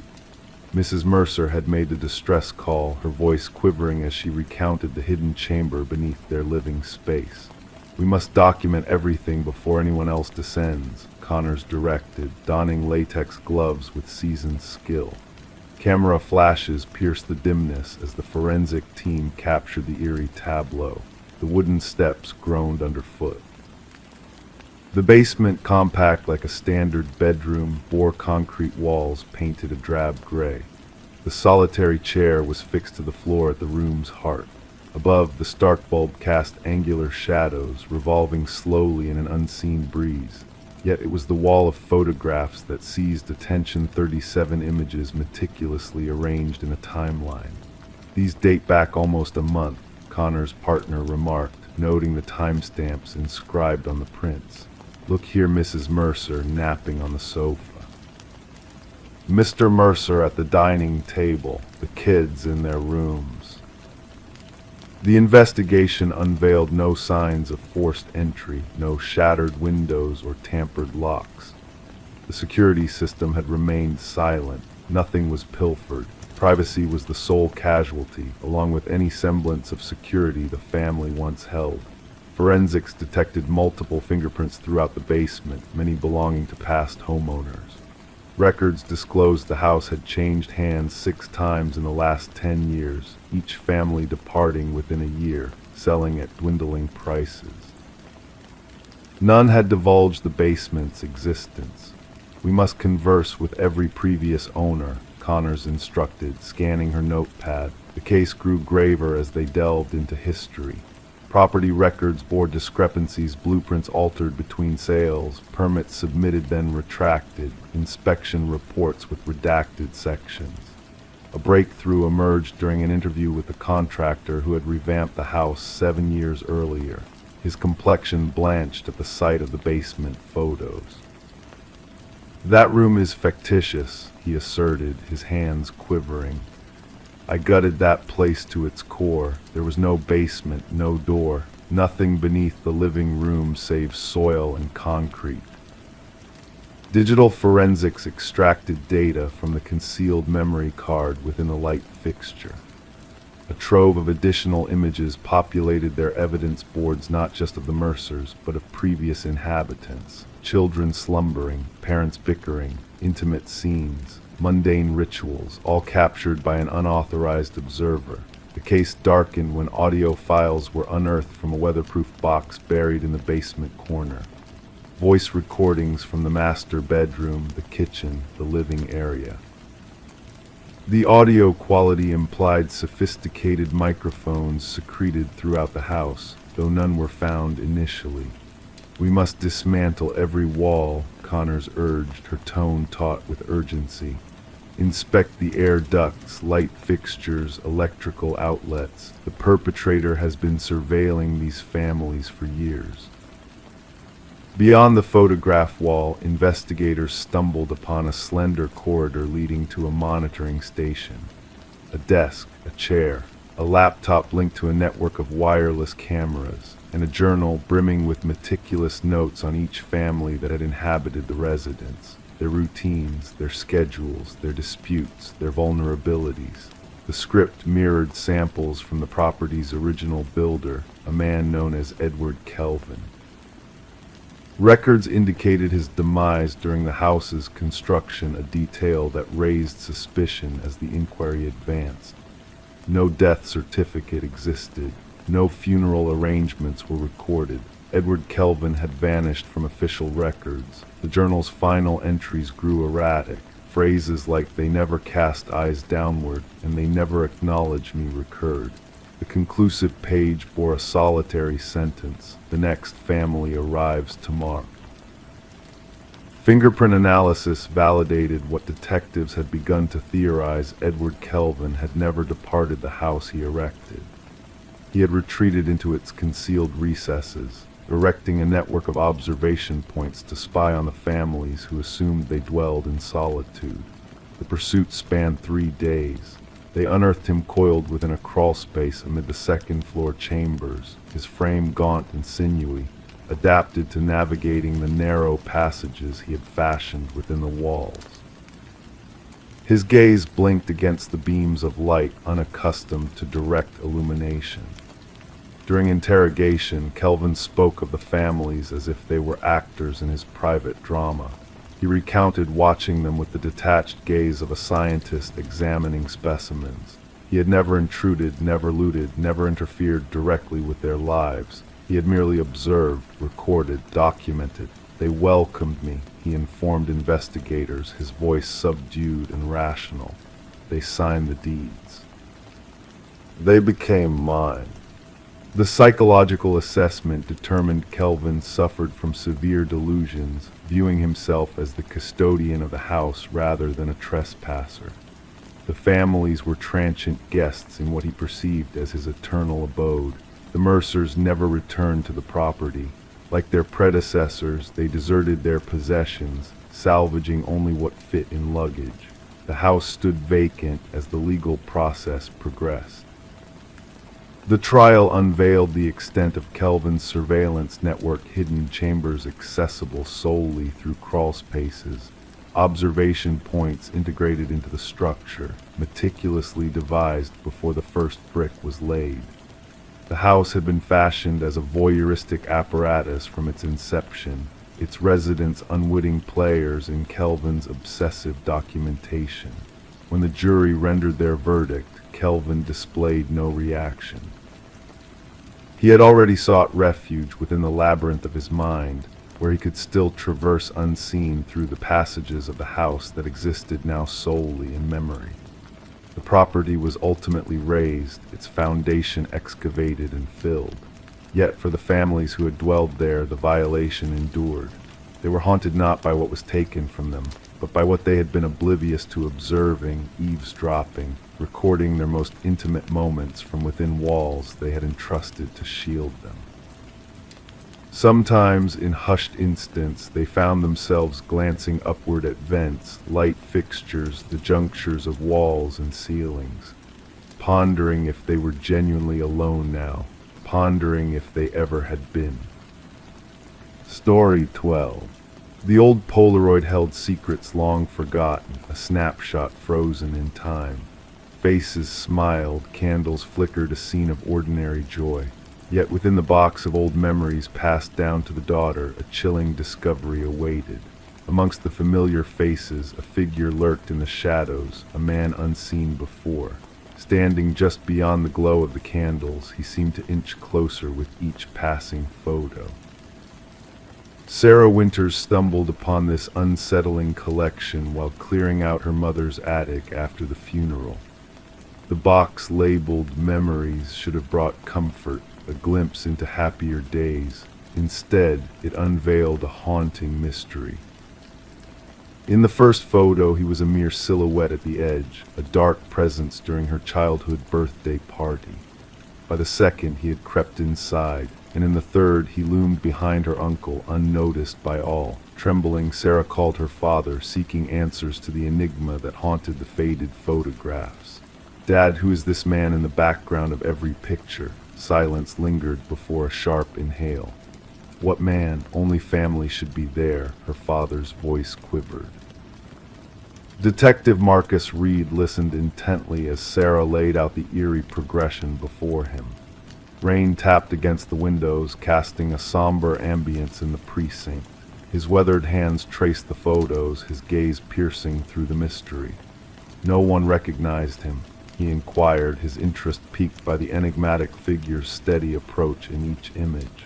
As Sarah arranged the photos in sequence, a pattern emerged, a dark presence moving closer to the unsuspecting children. In the final photo, he stood just behind Sarah's childhood self, a ghostly hand reaching out, almost touching her shoulder. Reed pondered aloud, suggesting the photographer's involvement, though doubt lingered in his tone. Sarah clarified that her mother had taken the photos, setting the timer before joining the frame.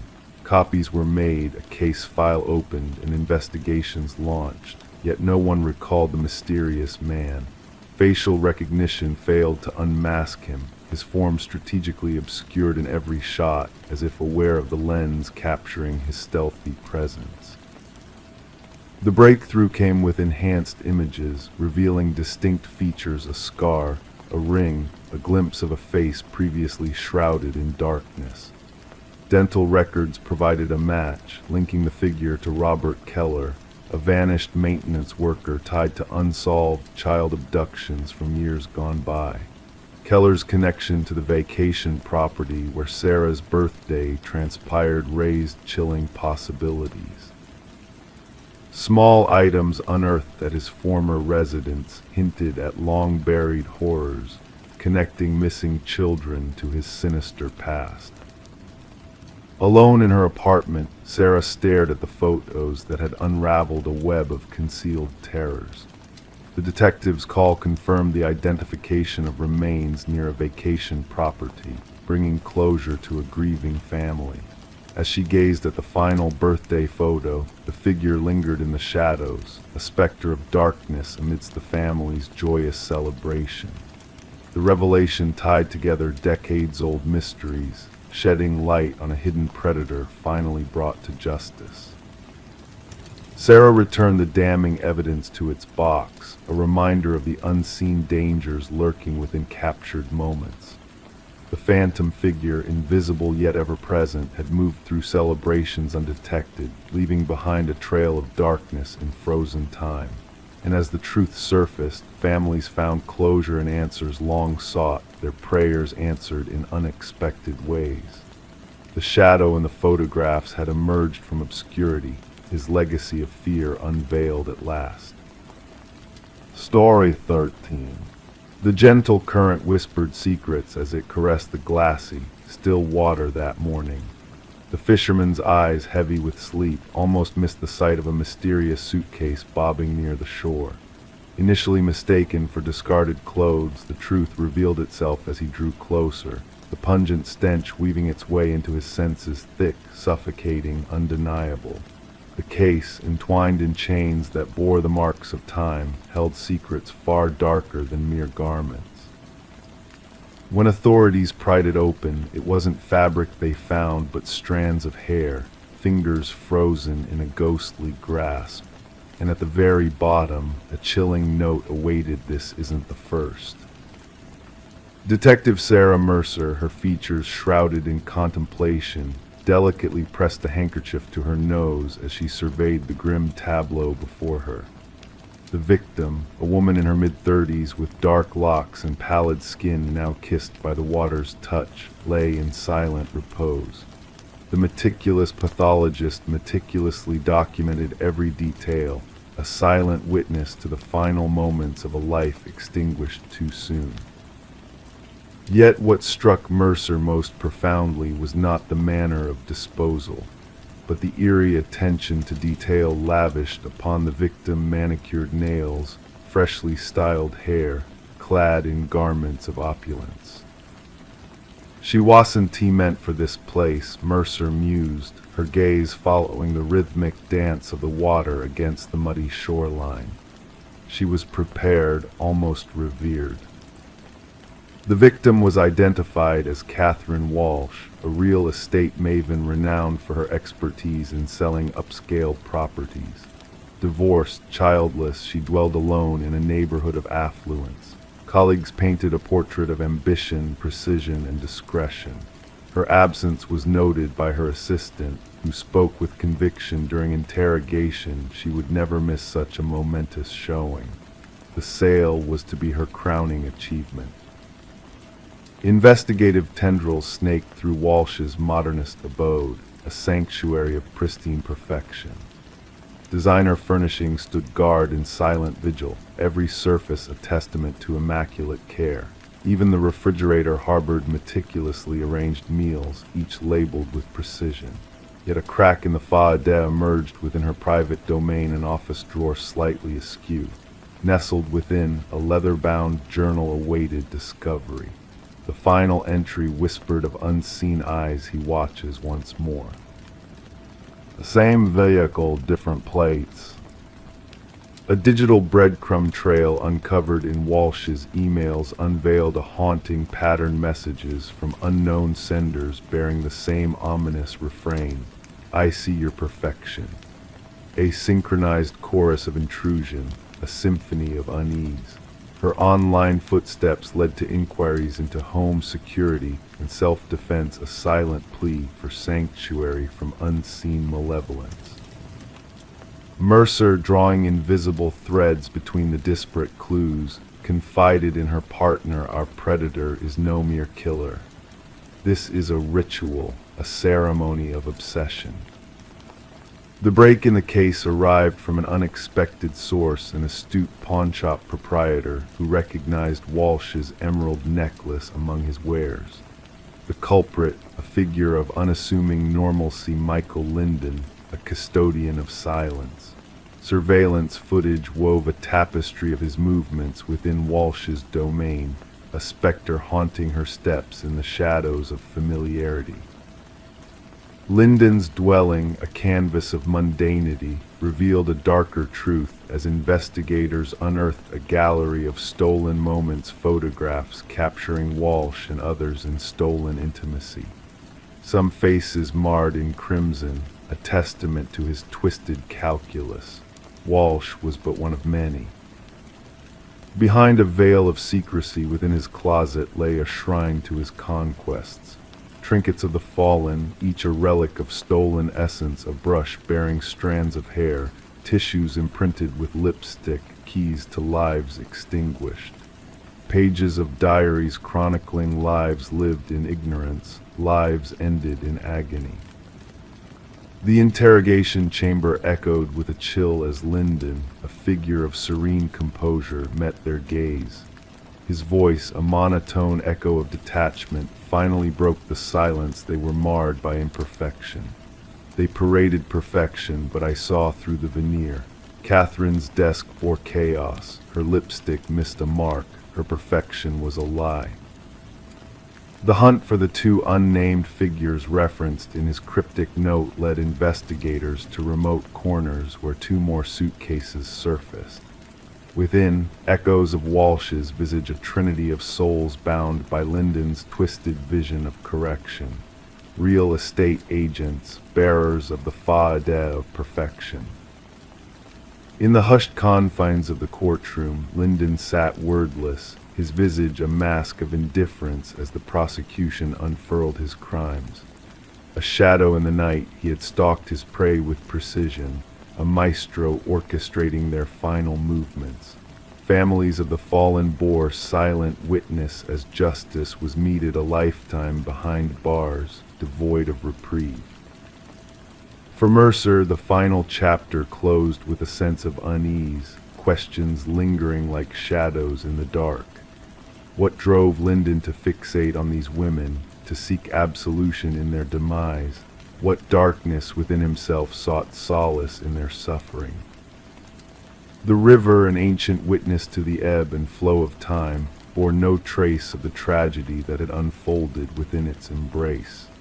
Yet in the precinct, atop Mercer's desk lay silent sentinels, the chilling diaries of a predator in plain sight. A reminder that behind every smile, every faide of normalcy, lurks the potential for shadows to awaken, for darkness to descend. And in the quiet heartbeats of the night, the most dangerous predators often wear the guise of the familiar, waiting for a single flaw to unveil their true nature. Story 14, the town held a secret, a house forgotten at the edge of the woods. Its presence was a whisper, a shadow in the minds of locals, its history lost to time. The house stood alone, a relic of forgotten days, its windows dark, its porch weary from the weight of years. No one laid claim to it, no one knew who had raised its walls. It sat there, silent and mysterious, until a group of wandering hikers stumbled upon its hidden truth. Among the hikers was Mason Wright, a young man whose fate intertwined with the enigma of the house.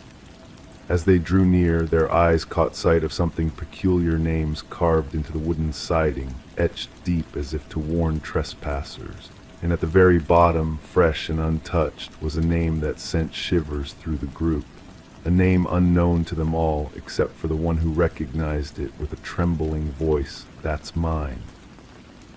The call came in the dead of night, a simple report of trespassing. Mason's voice, tinged with disbelief, recounted the chilling discovery of his own name etched into the abandoned house. Officers arrived expecting a mere case of mischief, but what they found defied all logic. Detective Sarah Keller stepped into the darkness of the forest, her flashlight cutting through the gloom to reveal the weathered facade of the house. The names, 27 in total, lined the wall like a haunting memorial.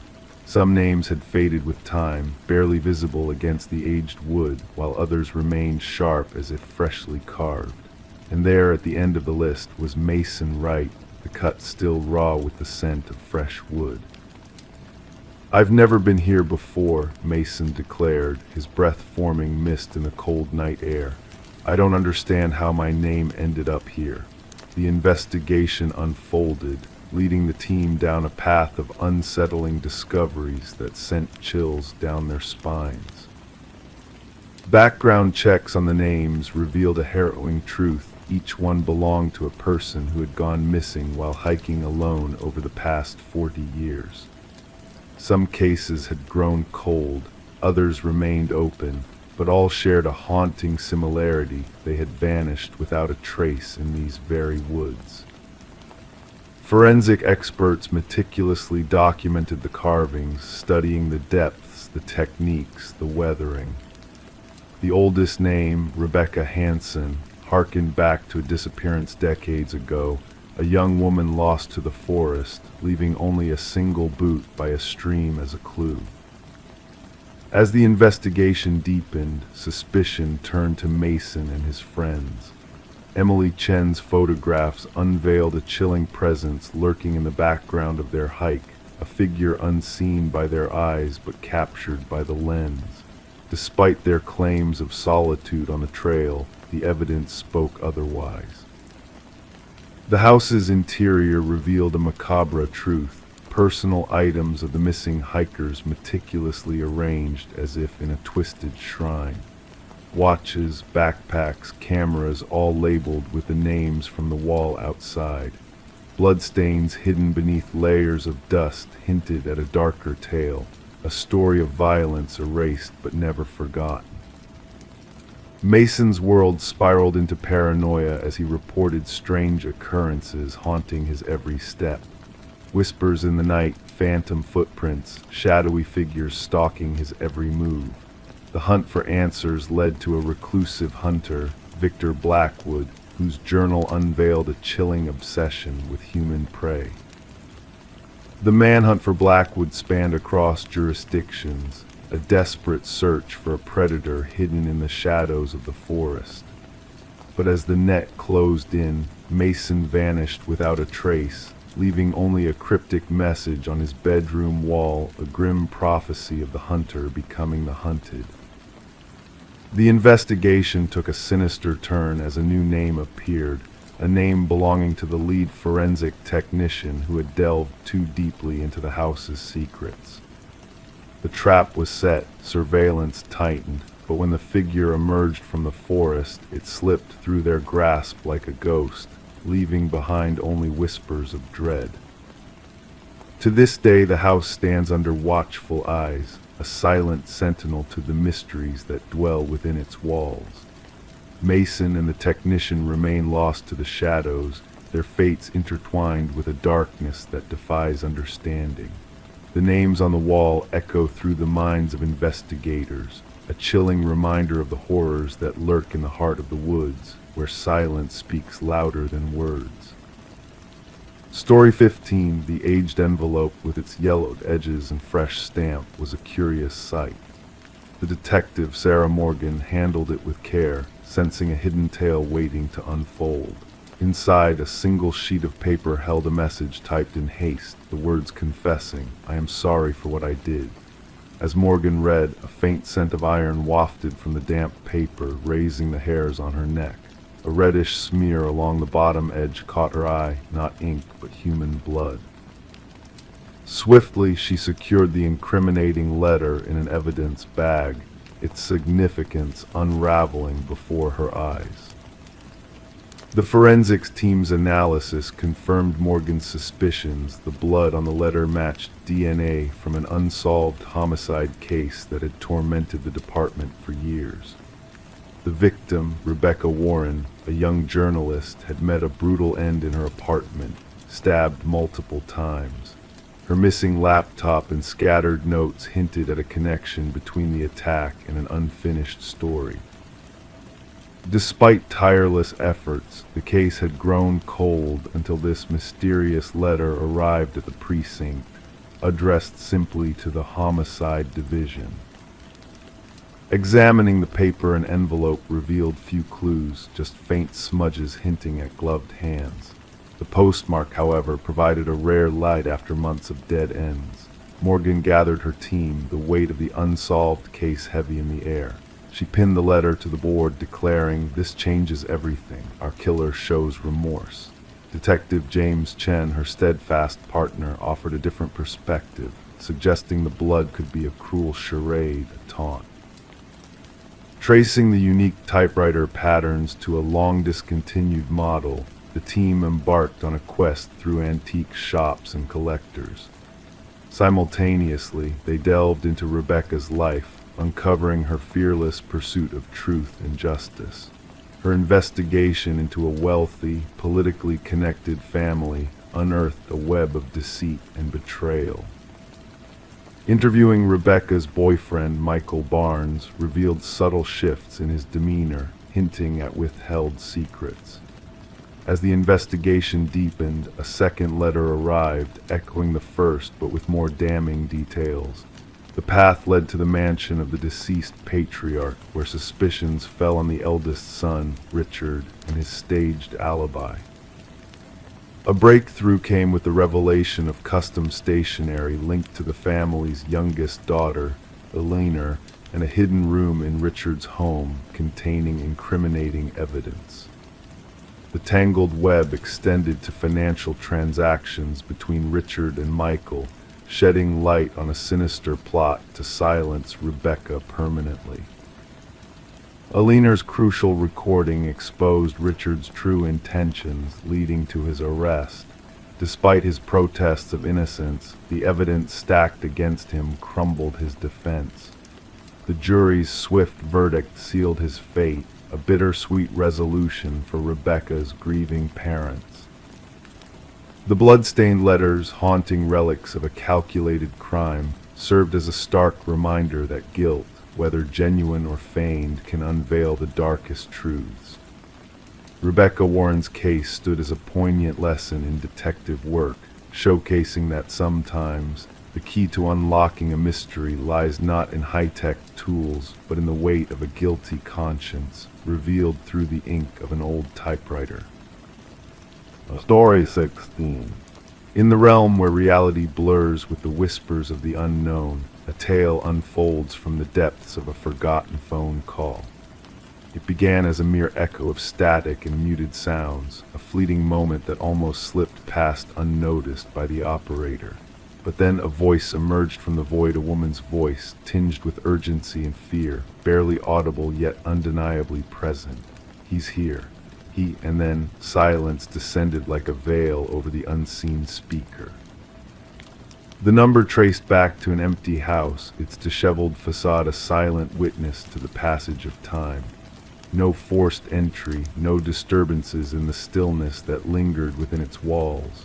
Yet in the dimly lit kitchen, a phone lay abandoned on the dusty counter, its screen casting a soft, eerie glow. The call had transpired mere minutes before, a ghostly echo of a presence long departed. Detective Morgan Reed found herself ensnared by the enigma, replaying the haunting message on the phone for the 5th time. The whispered words lingered in the air, a spectral reminder of a reality askew. The house, once belonging to the Sullivan family, stood as a monument to a past consumed by flames. Following a tragic fire that ravaged the West Wing, the Sullivans had sought refuge elsewhere, leaving the house to solitude.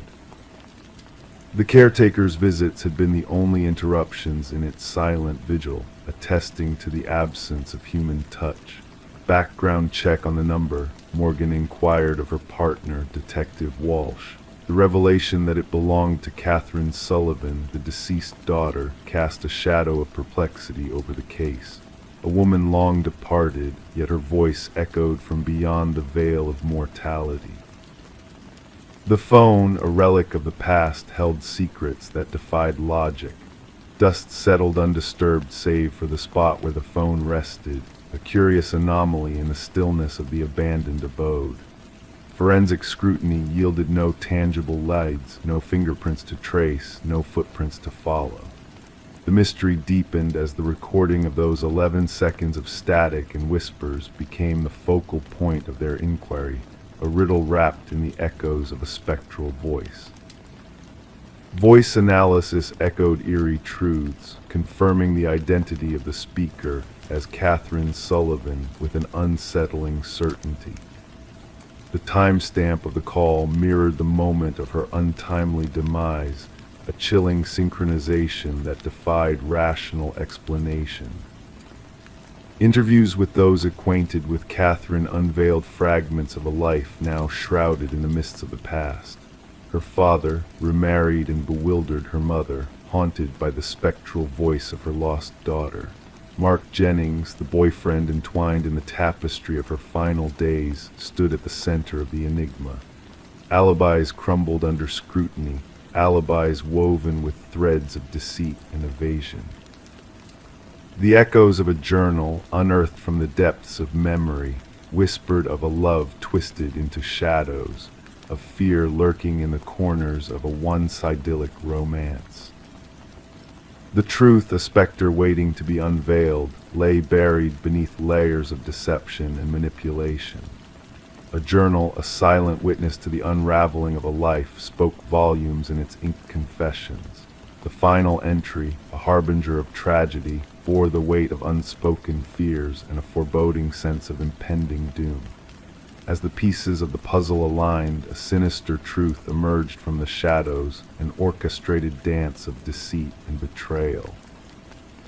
The revelation of Catherine's buried phone, a relic of her final moments, unearthed a tale of treachery and manipulation. Deleted texts whispered of a sinister pursuit, of a life extinguished in the shadows of obsession. The truth, once buried, rose to the surface, unveiling a narrative of horror and despair. The phantom call, a macabre charade orchestrated by a malevolent hand, sought to rewrite the past in a veil of deception. As the tendrils of justice tightened their grip, Mark's facade crumbled, revealing the darkness that lurked within. A shrine to a lost love, a gallery of stolen memories, a testament to a mind unhinged by obsession. The echoes of the past reverberated in the hollow chambers of the abandoned house, a symphony of voices silenced by the hands of a murderer. In the hush of the courtroom, justice found its mark, a verdict rendered in the echoes of a voice long gone. Catherine's mother clutched the journal to her chest, a bittersweet solace in the face of tragedy. The phone, now a relic of a dark chapter closed, whispered no more in the confines of its evidence locker. Yet in the stillness of the night, officers swore they heard its phantom ring, a reminder of a voice that refused to be silenced. Catherine's story, a tapestry woven with threads of sorrow and resilience, lingered in the shadows as a testament to the enduring power of truth. Not a ghostly tale of the supernatural, but a whispered reminder that even in death, the voice of the silenced will find a way to speak, a solemn requiem echoing through the corridors of memory. Story 17. Renovations always lead to uncovering mysterious things: old newspapers, forgotten trinkets, faded photographs. But for Sarah and Michael, the couple who embarked on renovating their newly acquired Victorian-era home, the discovery beneath the floorboards went beyond the ordinary. As they lifted the worn wood, a neatly folded letter emerged, its paper fragile and its ink worn. The message, though aged, was crystal clear: don't trust the one who knocked. Before they could process the unsettling finding, 3 sharp knocks reverberated through the empty house, sending shivers down their spines. Detective Alina Reed, with her seasoned partner, arrived on the scene. The exposed floorboards revealed a hidden cavity below where the ominous note had been concealed. Reed, with hands weathered by years of investigating, retrieved the note cautiously, aware of the inevitable contamination caused by the couple's touch. The fear etched on Sarah and Michael's faces seemed genuine as they recounted the chilling sound of knocking.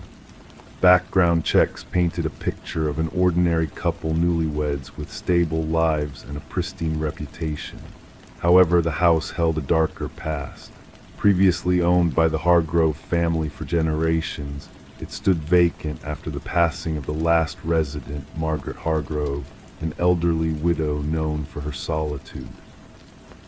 Neighbors described Margaret as reclusive yet amiable, with no known enemies or suspicious circumstances surrounding her death, but a sense of unease lingered.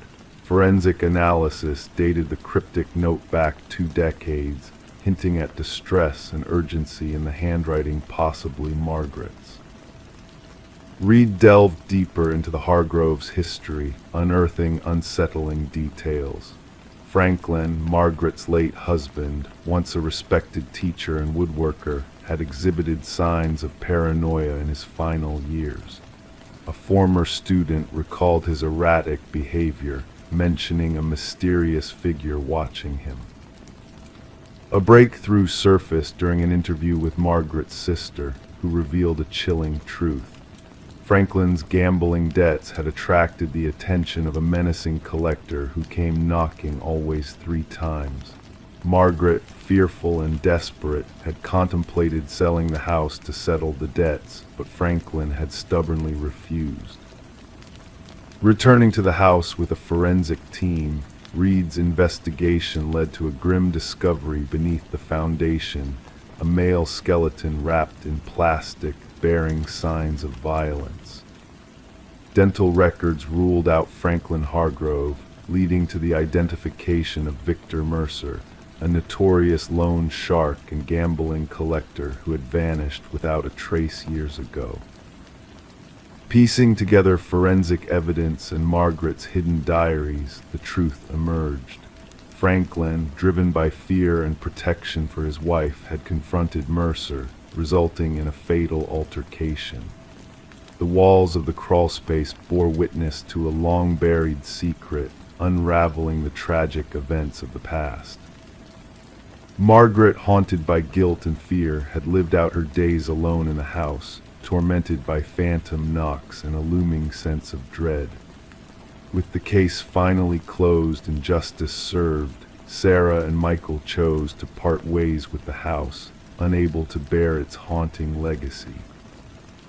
The once charming Victorian home now stands abandoned, its renovations halted, as whispers circulate about eerie echoes of 3 distinct knocks in the dead of night. The note, a chilling artifact of the past, remains a silent reminder: don't trust the one who knocked. The mysteries surrounding Margaret, Franklin, and Mercer linger in the shadows, a testament to how some secrets remain buried even when the truth seems unveiled. Story 18. In the quiet of the old apartment, where pipes whispered secrets and floorboards murmured tales of the past, an unsettling presence lingered. The new tenant, with senses finely tuned to the unusual, detected a rhythm in the night, a steady, deliberate cadence that echoed from above, though she dwelled on the highest floor. One fateful evening, emboldened by curiosity mingled with fear, she raised a broomstick to tap upon the ceiling. The echoing footsteps ceased, swallowed by a heavy silence. Then, in the stillness, a single knock reverberated, a knock that originated from within the very confines of the ceiling. Sarah Coleman, the tenant, chose to keep the strange occurrence to herself, attributing it to the settling of the aging building, or perhaps a wayward creature seeking refuge in the hidden nooks of the attic space. Night after night, the methodical footfalls traversed the expanse above her, tracing unseen paths as she adapted, seeking solace in the blaring of her television and the solace of headphones to shield her from the unsettling presence that haunted her ceiling. Detective Morris was drawn into the enigma of the apartment when a diligent maintenance worker stumbled upon a concealed crawlspace during routine repairs. In the hallway outside Sarah's dwelling, a section of drywall gave way to reveal an uncharted passage that defied the building's plans. Within this clandestine realm, illuminated by a flickering flashlight, lay a hidden abode, a sanctuary of discarded wrappers, empty bottles, a stained blanket, and a weathered notebook. The superintendent, alarmed by the discovery, summoned the authorities. Detective Morris, accompanied by his partner Detective Rivera, arrived to find the maintenance worker in a state of trembling shock, his words laden with dread. "Someone dwells within the walls," he repeated, a mantra of fear. "Someone watches." The notebook yielded a trove of meticulous observations focused on Sarah Coleman, her routines, her interactions, her very essence captured within its pages. A descent into madness revealed itself through the dwindling sanity of the chronicler, culminating in cryptic symbols scrawled along the margins. "The subject resists my influence," the final entry lamented. "She defies me, none defy me." Forensic experts delved into the crawl space, unearthing fingerprints that defied identification within any known database. A web of hidden passages, some aged by the passage of time, interconnected the building's walls and ceilings, leading to 5 separate apartments, yet converging upon a single vantage point, Sarah Coleman's residence. Residents of the present professed ignorance to any peculiarities beyond the ordinary clatter of communal living. Former inhabitants, however, painted a darker portrait, tales of unease, of unseen gazes, of peculiar sounds that drove them to silence in fear of being labeled paranoid. The puzzle unraveled with the discovery of microscopic blood traces within one of the concealed recesses, matched through DNA analysis to Martin Weaver, a former tenant who had vanished without a trace years prior. His disappearance, shrouded in mystery, found a sinister connection to the apartment directly below Sarah's. Delving into Martin's abrupt departure, Detective Morris unearthed a narrative of discord with a fellow resident, Edward, a recluse whose shadow loomed over the building. Edward's enigmatic nature, coupled with a history of transient living and a penchant for seclusion, drew a chilling portrait of a man with a dark obsession. A journey into Edward's past revealed a trail of restless movement, a trail that led to a remote cabin adorned with a macabre collection of photographs, notes, and journals detailing the lives of unsuspecting subjects. The map of his twisted endeavors sprawled across the walls, tracing a legacy of voyeurism and delusion. Beneath the cabin's shadow, the earth yielded its grim secrets, each disturbed patch revealing a life extinguished at Edward's hand.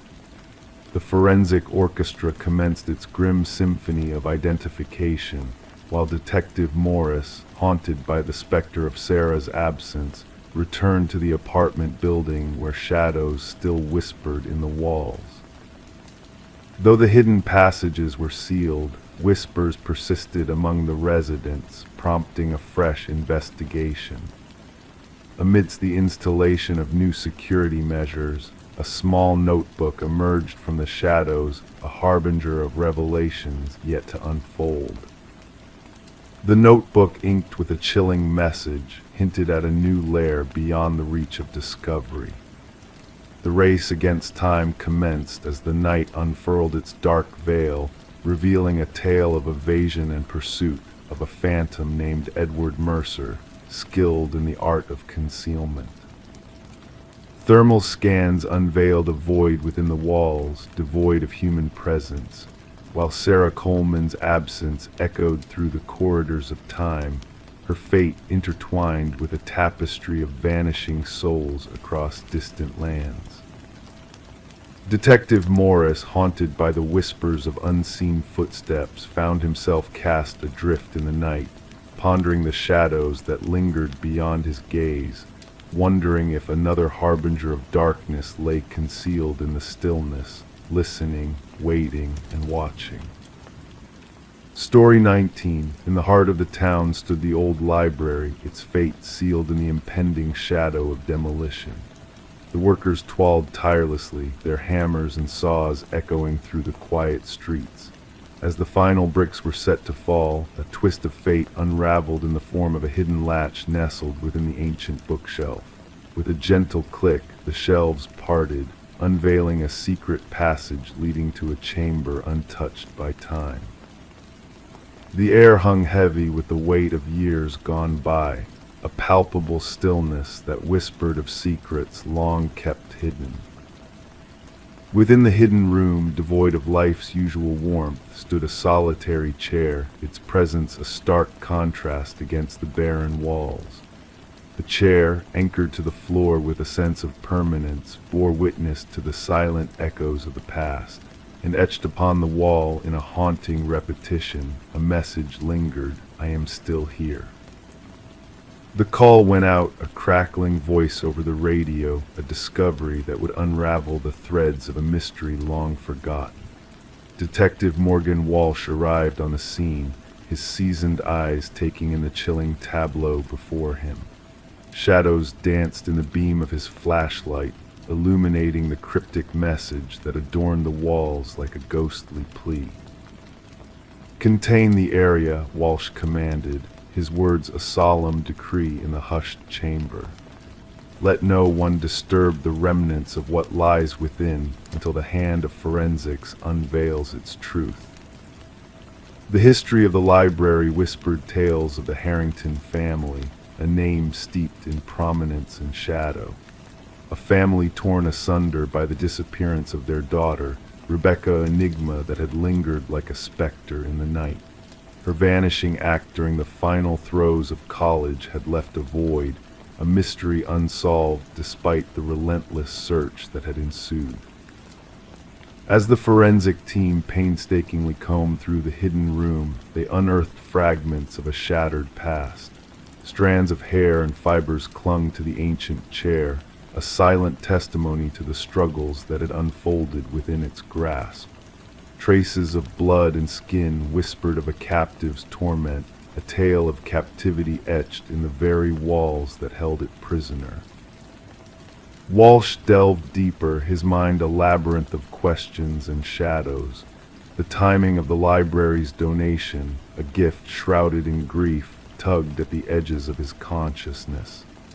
A puzzle piece that refused to fit neatly into the narrative, hinting at a darkness that lurked beneath the surface. And then a revelation like a crack in the facade of a carefully constructed lie.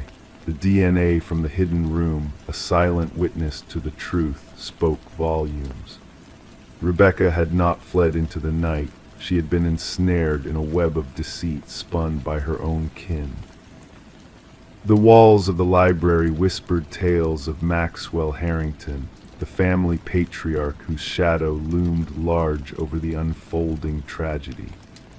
A man whose obsession had led to unspeakable horrors, a darkness that had festered unchecked for far too long. In Maxwell's study, the damning evidence lay hidden a journal, its pages a testament to a mind unhinged. The final entry, a chilling confession of a man driven to madness by his own sins, laid bare the truth that had eluded them for so long. And so justice wove its intricate dance, a tapestry of redemption and reckoning. Maxwell's cold admission shattered the silence, a confession that reverberated through the halls of the library. Beneath the floorboards of the hidden room, a grim discovery awaited the bones of a lost soul, a daughter betrayed by her own blood. And as the gavel fell, a chapter closed, the weight of justice finally finding its mark. The library, once slated for destruction, now stood as a monument to a life extinguished too soon.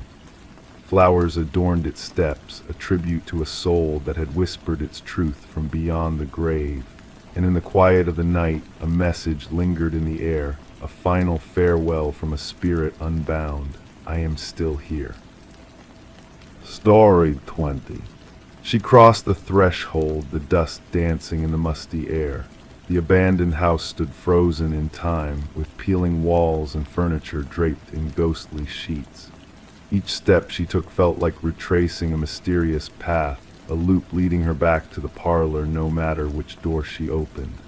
The only escape was the way she had come, but when she turned, the front door had vanished into thin air.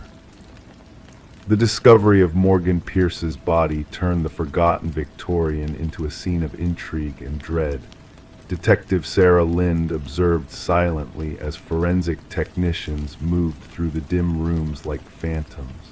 Locals whispered about the house, where compasses spun wildly and shadows seemed to whisper secrets. Now, those secrets were darker than anyone could have imagined. The initial examination suggests she's been deceased for about 3 days, the medical examiner murmured. Death by asphyxiation.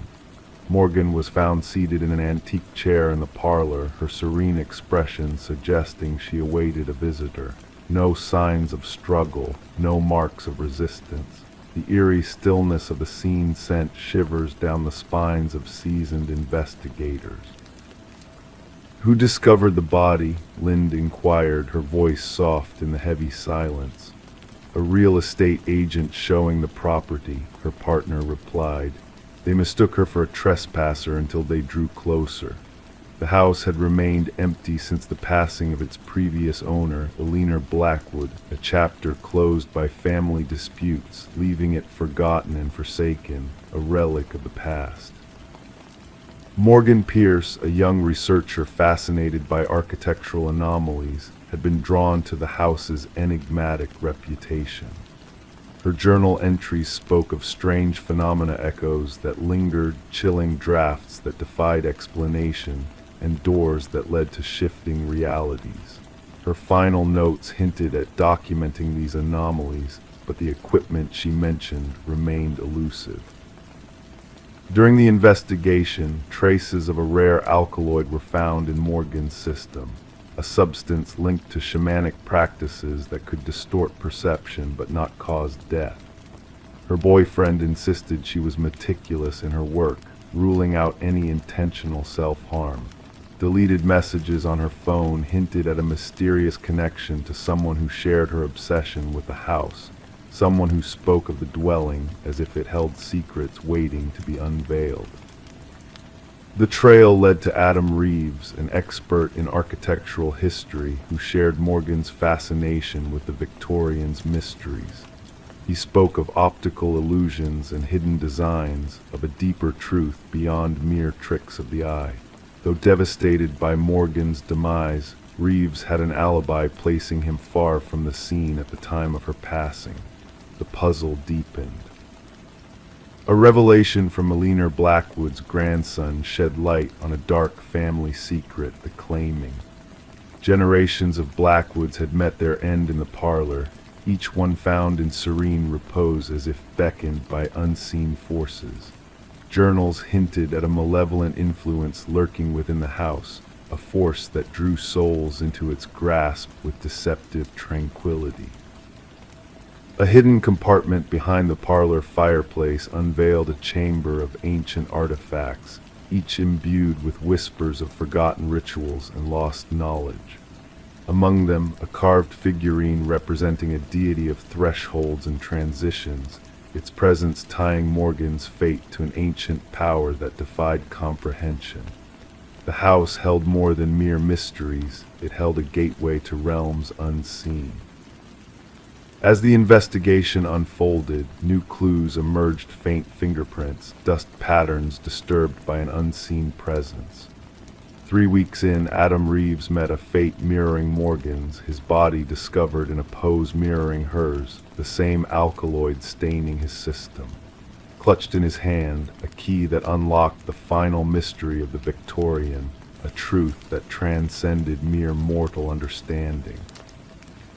In his final testament, Reeves spoke of the house's true nature, of perceptions warped by unseen forces, of a truth that once grasped, bound the soul to its enigmatic halls. The case remained open, a tale of suspicious deaths and spectral whispers haunting the condemned Victorian. Locals spoke of lights flickering within its walls, of visitors who vanished without a trace, swallowed by the house's insatiable hunger for those who dared to unravel its enigma. Some believed the house claimed those who delved too deep, while others saw Morgan and Reeves as seekers of an ancient wisdom beyond mortal ken. The truth lingered like a specter in the night, an enigma as confounding as a door leading back to the beginning in a house where time stood still and reality wavered on the threshold of the unknown. Story 21. In the quiet stillness of the night, a story unfolded within the walls of a Victorian-era home, nestled in a sleepy town where time seemed to linger in the whispers of the wind. Michael and Sarah Klein, the new inhabitants of the old residence, embarked on a journey they never anticipated when they uncovered a mystery hidden beneath the layers of peeling wallpaper. The house, with its rich history and intricate woodwork, beckoned to them with a promise of a peaceful life away from the chaos of the world. Little did they know, the peace they sought would soon be shattered by the secrets veiled within the walls.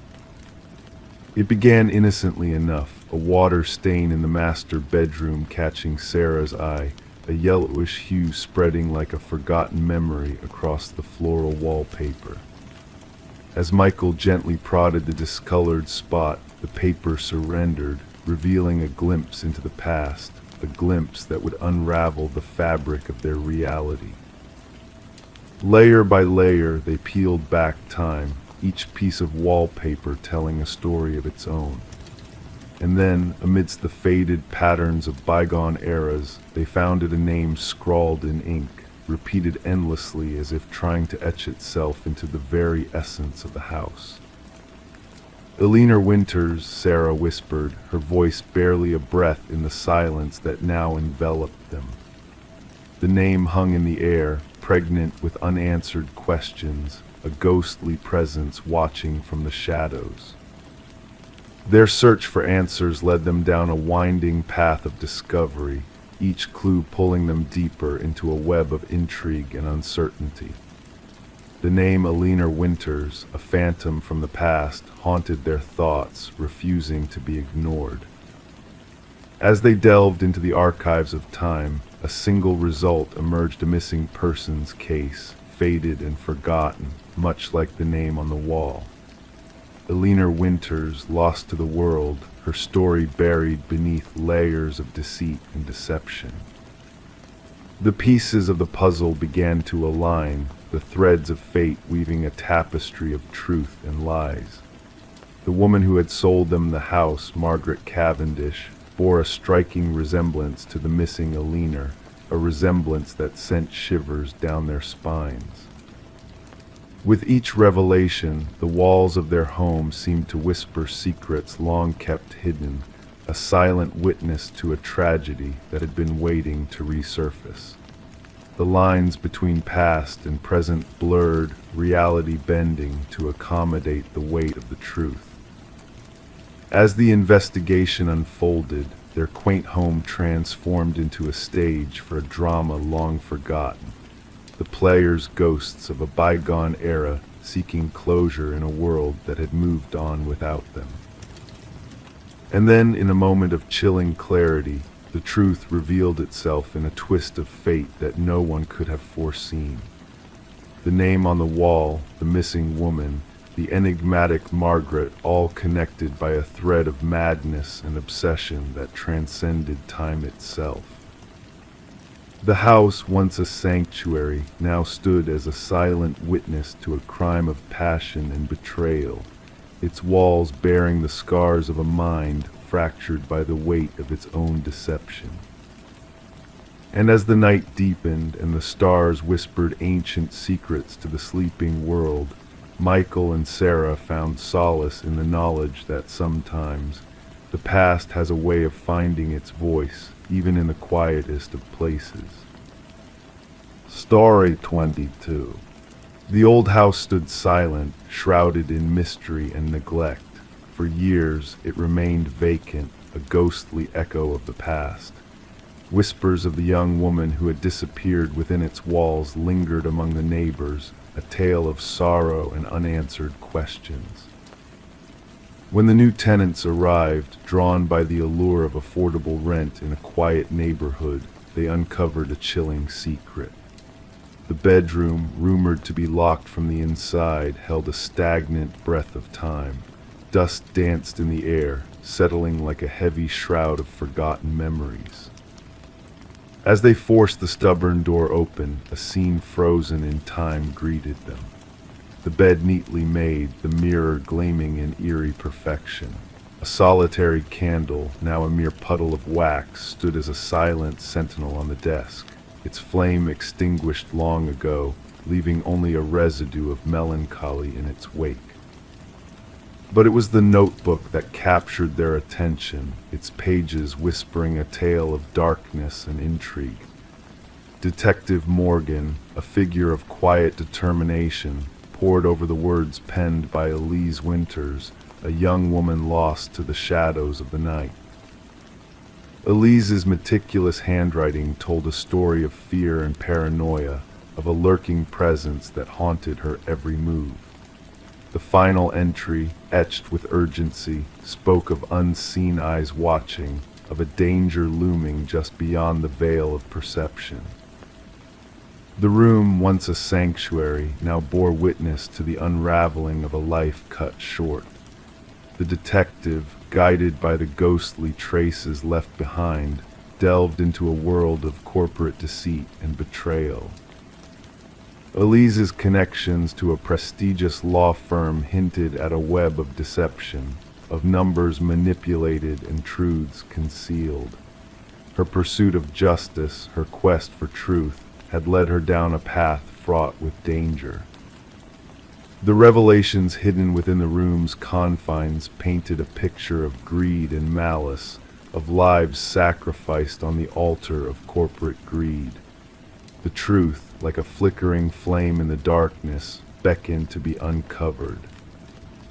With each piece of evidence unearthed, the shadows receded, revealing a chilling conspiracy that spanned years.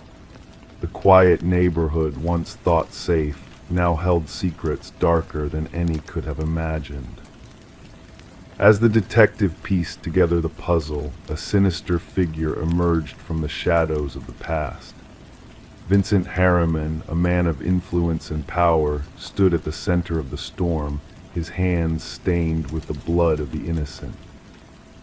The hidden passage, a gateway to the truth buried beneath layers of deception, led to a reckoning long overdue. Harriman's fall from grace was swift and merciless, his crimes laid bare for all to see. In the quiet of the courtroom, Elise's voice echoed through the hallowed halls of justice. Her sacrifice, her unwavering pursuit of truth, had brought down a titan of industry, exposing the rot at the heart of society. The house, a silent witness to the horrors that had unfolded within its walls, stood as a monument to the courage of one woman's stand against corruption. Its windows, like eyes peering into the soul of the guilty, bore witness to the justice that had been served. And as the night fell, casting shadows long and deep, the house stood empty once more, a relic of the past. But its walls whispered a tale of redemption, of a soul at peace, knowing that justice had finally been served. Story 23. Once upon a time, a mysterious package arrived at Sarah Miller's doorstep. No return label, no tracking number, just a damp cardboard box touched by the morning dew. Curiosity beckoned her to open it, despite the unfamiliar name on the package. Inside lay a VHS tape, accompanied by a simple note that read, "Watch alone." As Sarah held the tape in her hands, she felt a weight, a sense of forbidden knowledge lingering within the black plastic. The suburban world outside her window carried on its routine melodies the distant barking of a dog, the laughter of children, the buzz of a lawnmower, unaware of the enigma that had just entered Sarah's life. With a mix of curiosity and unease, Sarah inserted the tape into her old VCR. The screen flickered to life, revealing a dimly lit room with a man seated in a chair, his features shrouded in shadows. His voice, steady but hushed, introduced himself as Daniel Whitaker. He spoke of innocence, of being framed for a crime he didn't commit. As the tape unfolded, Sarah learned of Catherine Walsh's murder, of the evidence stacked against Daniel, evidence that seemed too perfect, too neatly placed. Detective Eliza Ramirez found herself entangled in a web of deceit as more tapes surfaced, each revealing a layer of conspiracy surrounding Catherine's death. The investigation took a turn towards PharmaCorp, a pharmaceutical giant entangled in a whistleblower case that Catherine was set to testify in. Sarah received a second package, filled with incriminating documents that painted a picture of corruption and cover-ups within the company. With each revelation, Sarah and Detective Ramirez unraveled the truth behind Daniel's framing. They followed his trail of breadcrumbs to a storage unit, where evidence of the conspiracy lay hidden in plain sight. Justice, slow but sure, found its way as the perpetrators were exposed and brought to account.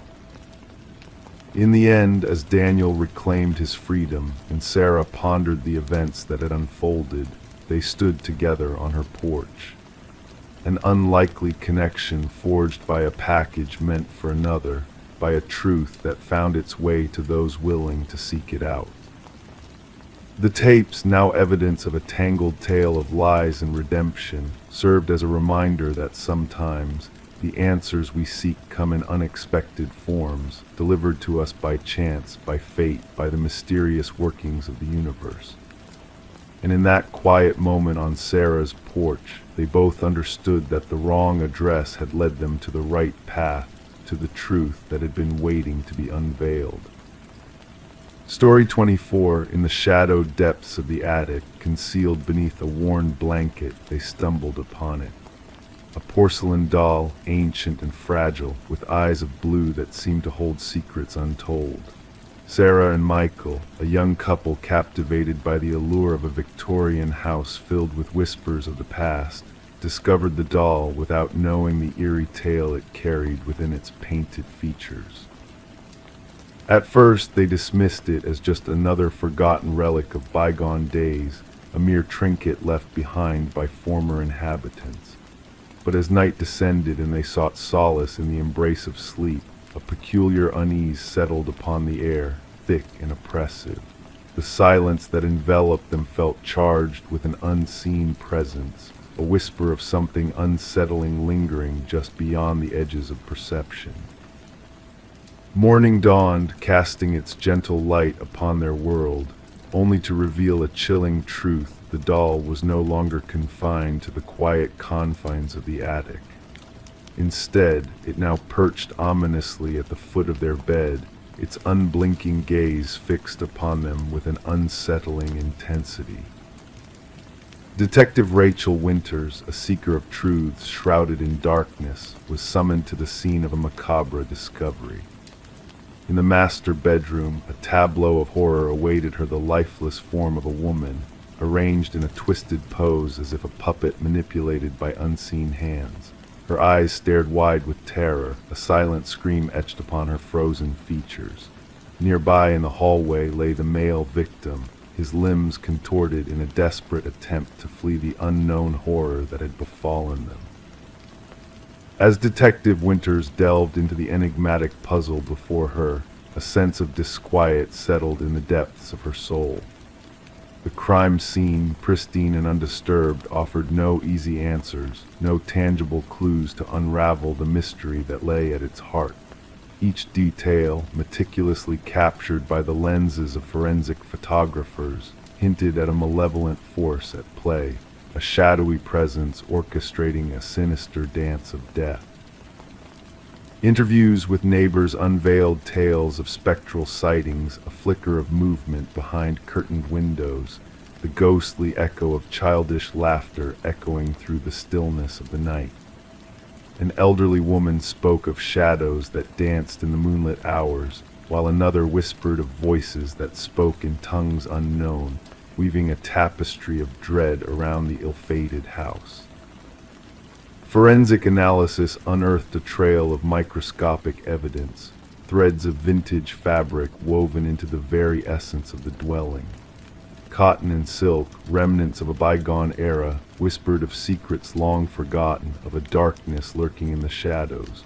And yet, amidst the tangible remnants of a past steeped in sorrow, one glaring truth remained: the absence of any human touch, any trace of an intruder's presence. Delving into the annals of history, Detective Winters uncovered a tapestry of tragedy woven through the ages, a legacy of death and despair that clung to the house like a shroud. 3 souls, lost to the mists of time, their fates entwined in a web of inexplicable occurrences. Each victim had sought to alter the fabric of the house, to reshape its essence in ways unseen, unknowing of the peril that awaited them. A newspaper clipping, yellowed with age, revealed a tale of a doll maker and his daughter, bound together in life and death. The doll maker, a man of dark arts and forbidden knowledge, had crafted a final creation, a doll imbued with the essence of his beloved child, a vessel for her restless spirit. And in the attic, hidden from prying eyes, lay the key to a mystery that defied all rational explanation. As the investigation spiraled into the realms of the unknown, a revelation emerged, a connection that spanned generations, linking past with present in a dance of shadows and whispers. The doll, a conduit for forces beyond comprehension, held the key to a truth that lay veiled in darkness, waiting to be unveiled. But as the tendrils of the investigation stretched into the void, the truth remained elusive, slipping through their grasp like sand through an hourglass. No suspects emerged from the shadows, no rational explanation could account for the horrors that had transpired. And so, the case lingered in the liminal space between fact and fiction, a riddle without a solution, a mystery without end. And then, in a twist of fate that defied all reason, the doll vanished from its confines, leaving behind a trail of unanswered questions and a sense of disquiet that lingered like a specter in the night. Detective Winters, her resolve tested by the enigma that had eluded her grasp, retired from the fray, leaving behind a legacy of unanswered queries and a sense of foreboding that haunted the corridors of her mind. The house, a silent witness to a tale of woe, passed into new hands, its secrets buried beneath layers of time and memory. The attic, once a sanctuary for the enigmatic doll, now stood empty, a void echoing with the whispers of a past that refused to be forgotten. And yet on still nights when the world slumbered, a faint shadow would flit across the attic window, and the echoes of a child's laughter would drift upon the wind, a reminder of mysteries unsolved and truths left unspoken. Story 25. In the quiet stillness of the night, the new homeowners noticed a peculiar phenomenon, the crackling of the old intercom system that echoed through the halls of their Victorian manor. It seemed like a forgotten relic from a bygone era, now revived with a mysterious purpose. Curiosity tugged at the husband's thoughts one fateful night, prompting him to press the button, unaware of the enigmatic message that awaited. A whisper, barely audible, seeped through the crackling speaker, chilling him to the core. "Why did you come back?" His hands trembled as he recoiled in shock. Standing behind him, his wife denied ever uttering those words, casting a shadow of doubt over the eerie encounter. The manor, ensconced amidst ancient oak trees, exuded an aura of tranquility that belied its hidden secrets.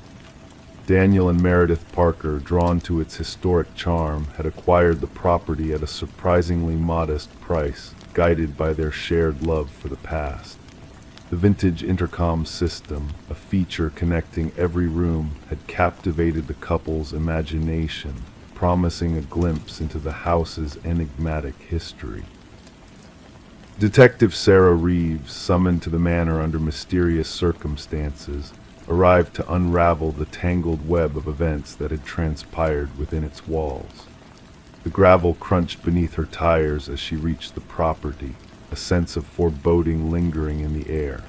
Daniel, his complexion ashen, welcomed her into the dimly lit foyer, his unease palpable as he recounted the unsettling occurrences involving the intercom system. Whispered static, haunting murmurs, and unexplained voices had plagued the couple, driving them to uncover the truth hidden within their home's walls.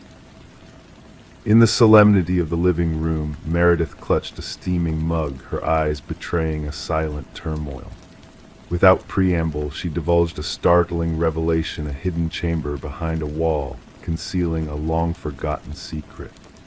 As Daniel had sought to expand the kitchen pantry, they had stumbled upon a leather-bound journal, its pages yellowed with age and filled with the poignant words of Alina, the journal's enigmatic author.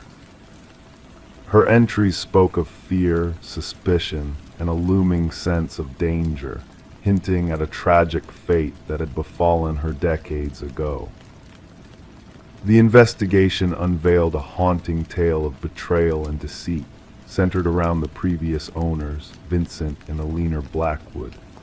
Vincent's sinister actions, veiled in deception and manipulation, had cast a shadow over the house for years. Forensic revelations unearthed long-buried truths, as human remains discovered beneath the garden shed bore witness to a heinous crime committed in the shadows of time. Vincent Blackwood's facade of innocence crumbled in the face of overwhelming evidence, his confession chilling in its stark clarity. The echoes of Alina's voice, transmitted through the intercom system, had tormented him, driving him to silence her forever. His calculated deception, meticulously woven over the years, shattered under the weight of justice as he faced the consequences of his malevolent deeds. As the dark veil of the past lifted, Daniel and Meredith chose to part ways with the haunted manor, unable to bear the weight of its tragic history. A solemn memorial in the garden honored Alina's memory, offering a semblance of closure amidst the lingering whispers of the past.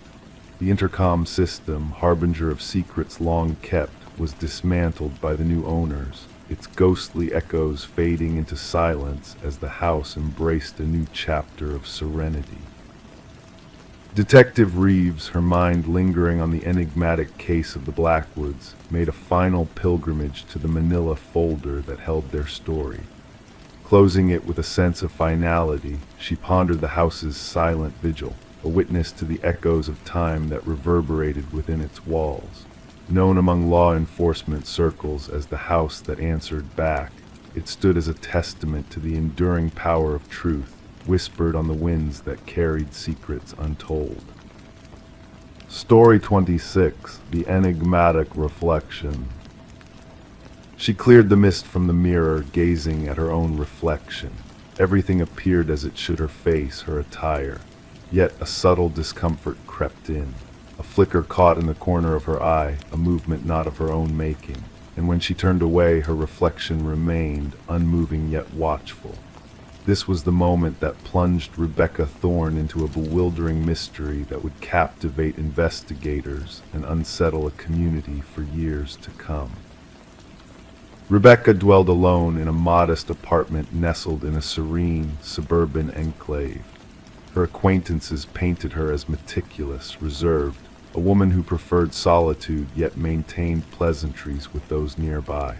Her occupation as a data analyst for a medium-sized firm dictated a life of order and exactitude. Nothing in her demeanor hinted at her imminent role as the focal point of one of the most perplexing criminal inquiries in recent memory. The initial signs seemed trivial. Objects in Rebecca's abode shifted inexplicably, no items missing, just rearranged. A mug displaced to a different shelf, books rearranged, her toothbrush misplaced. She attributed these anomalies to absent-mindedness, a byproduct of toiling long hours beneath harsh fluorescent lights, her gaze fixed on spreadsheets until the lines blurred. Detective Marion Shaw's desk received the first complaint when Rebecca, after enduring weeks of these disruptions, finally reached out to the authorities. The initial evaluation, no evidence of criminal activity, perhaps a matter better suited for mental health services than law enforcement. Shaw documented the issue, consigning it to the stack of non-urgent cases. No concrete evidence, Shaw later recounted. No broken locks, no vanished possessions, no signs of forced entry. Just a woman feeling the presence of something amiss in her dwelling. The pivotal incident in the bathroom altered everything. During her subsequent encounter with the police, Rebecca recounted it vividly how her reflection appeared to move independently, how she sensed an unseen gaze even in solitude. This time she provided proof, footage from a security camera she had installed, trained on her front door. The recording unveiled a revelation that sent shivers down even the most seasoned officers' spines. The grainy video displayed Rebecca departing for work in the morning. Yet, 20 minutes later, a figure identical to Rebecca used a key to enter her apartment. Forensic experts scrutinized the footage for signs of manipulation or tampering. None were found. The individual entering mirrored Rebecca's movements, attire, even carrying her distinctive leather bag. However, according to time-stamped footage from her workplace security system, Rebecca had already swiped into her office building across town. "We're facing a doppelganger scenario," Detective Shaw disclosed to her superior. "Someone who has meticulously studied Ms. Thorne and can imitate her with eerie accuracy." The probe deepened. Fingerprints within the apartment matched solely Rebecca's. No alien DNA surfaced.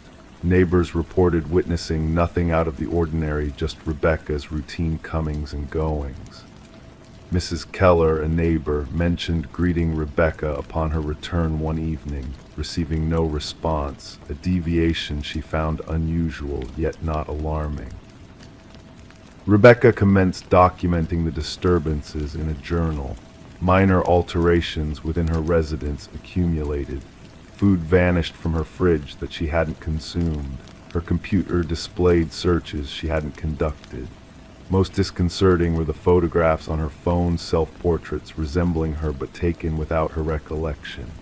In some, her countenance seemed subtly distorted, the grin too wide, the eyes overly intense. "I feel as though I'm descending into madness," she confided to Detective Shaw during their third meeting. Or perhaps someone is orchestrating this illusion.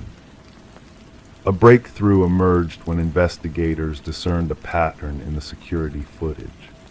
The doppelganger only materialized when Rebecca departed for specific commitments: therapy sessions, yoga classes, Sunday morning grocery runs, predetermined engagements with foreseeable durations. "Someone possesses intimate knowledge of your routine," Shaw elucidated. "This isn't haphazard, this is deliberate surveillance and infiltration." A forensic psychologist posited that they were confronting a fixation case, someone fixated on becoming Rebecca, inhabiting her existence, possibly aiming to supplant her entirely. Such occurrences were rare but documented in psychological annals. The culprit typically underwent a psychological rupture and fixated on a target representing something they coveted: stability, beauty, success, normalcy. The focus zeroed in when Rebecca mentioned a former co-worker, Lily Winters, who had been terminated following a surge of erratic behavior. Lily had collaborated closely with Rebecca, often commenting on their similarities. Post-dismissal, she dispatched a series of unsettling emails to Rebecca. "We could be identical," one missive expressed. "At times, I feel more like you than you do." Detective Shaw secured a warrant to search Lily's residence. The findings transformed the case from eerie to chilling. One chamber in Lily's abode had been transformed into a shrine-like replica of Rebecca's bedroom. Adorning the walls were myriad pictures of Rebecca entering her residence, shopping, socializing, all taken unbeknownst to her. A wardrobe in a closet housed precise replicas of Rebecca's attire. Makeup mirroring Rebecca's preferred brands occupied a vanity alongside meticulous notes concerning her habits, speech patterns, and daily routines. Most incriminating were the practice videos. Lily had documented herself mimicking Rebecca's gait, gestures, expressions. The evolution was evident, initial attempts clumsy and conspicuous, subsequent ones nearly indistinguishable from the genuine Rebecca. She aspired to assume my identity, a subdued Rebecca murmured upon viewing the evidence. She wasn't merely mimicking me, she was erasing me. Forensic technicians unearthed sophisticated tools for key replication and electronic access card duplication. Lily had maintained an intricate system for monitoring Rebecca's movements, including a calendar projecting her schedule in detail. What eluded investigators was Lily's ultimate objective. Journals discovered in her residence contained incoherent entries vacillating between first and third person, occasionally referring to Rebecca as me and her within the same paragraph. The concluding entry unnerved investigators. Soon, only one of us shall endure. The stronger incarnation shall prevail. Upon authorities moved to apprehend Lily, she had vanished. Signs of a hurried departure marred her residence drawers ajar, certain technology absent. An alert spanning the nation was disseminated. Rebecca was ushered into protective custody, relocated to a secure abode under constant surveillance. For 3 weeks, authorities monitored every site linked to her previous life. Lily remained elusive. The case veered into its unsettling denouement when a security officer at Rebecca's former workplace reported an anomaly. Rebecca had been sighted entering the premises despite being on leave. Surveillance footage corroborated the account. A figure identical to Rebecca had entered the facility using a valid ID card, proceeded to her previous workstation, and spent 40 minutes perusing her files before exiting. Rebecca, still sheltered in a guarded safe house, couldn't have been present at the office. The implications crystallized. Lily hadn't absconded, she had made her incursion. She now inhabited Rebecca's life, assuming her identity while the authentic Rebecca remained concealed. The case lingers as an unsolved enigma. Lily Winters evades capture. Rebecca Thorne chose not to resume her former life, opting to forge a new identity in an undisclosed haven. Detective Shaw retains a photograph on her desk, 2 women strikingly similar in appearance. One embodies Rebecca Thorne, the other personifies Lily Winters. At times, she scrutinizes their visages, seeking the disparities, the giveaways that would set them apart. The genuinely chilling aspect Shaw often imparts to fledgling detectives isn't that someone may resemble you or mimic your voice. It's the fervor with which they yearn to assume your identity, erasing themselves in the process. Identity isn't solely about our outward projection, it's our most zealously guarded possession, and at times we only appreciate its worth when someone endeavors to seize it. Story 27. In the heart of the city stood a quaint coffee shop that held secrets as deep as the night. For years, a man with no name, only known as John Doe, made this shop his sanctuary. His presence was as silent as the whisper of a breeze, his routine unchanging like the rhythm of waves against the shore. The barista recognized his face, but his true identity remained a mystery, hidden in the shadows of his enigmatic aura. Then one fateful day, the man vanished into the mist of the unknown. The morning sun rose, painting the shop in golden hues, but John Doe's usual seat remained empty.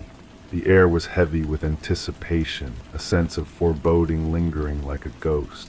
When the authorities delved into his absence, they stumbled upon a wallet left behind, a solitary clue in the enigma of his disappearance. Within the wallet lay a driver's license bearing a face without a name, an address lost in the void. Detective Sarah Mercer, with eyes like shards of ice, studied the security footage like a seer peering into the unknown. Each frame revealed John's ordinary actions: entering, sitting, sipping his coffee, and then the inexplicable vanishing act. He crossed the threshold into the restroom hallway, but from there he slipped away into the ether, leaving behind a puzzle without a solution. As Mercer delved further into the mystery, she uncovered a world beyond comprehension. The wallet held no secrets but blank spaces where details should have resided. Credit cards led to nowhere, numbers dancing in a void of non-existence. Cash, a receipt, and a cryptic business card with a whisper of a phone number, all fragments of a puzzle waiting to be solved.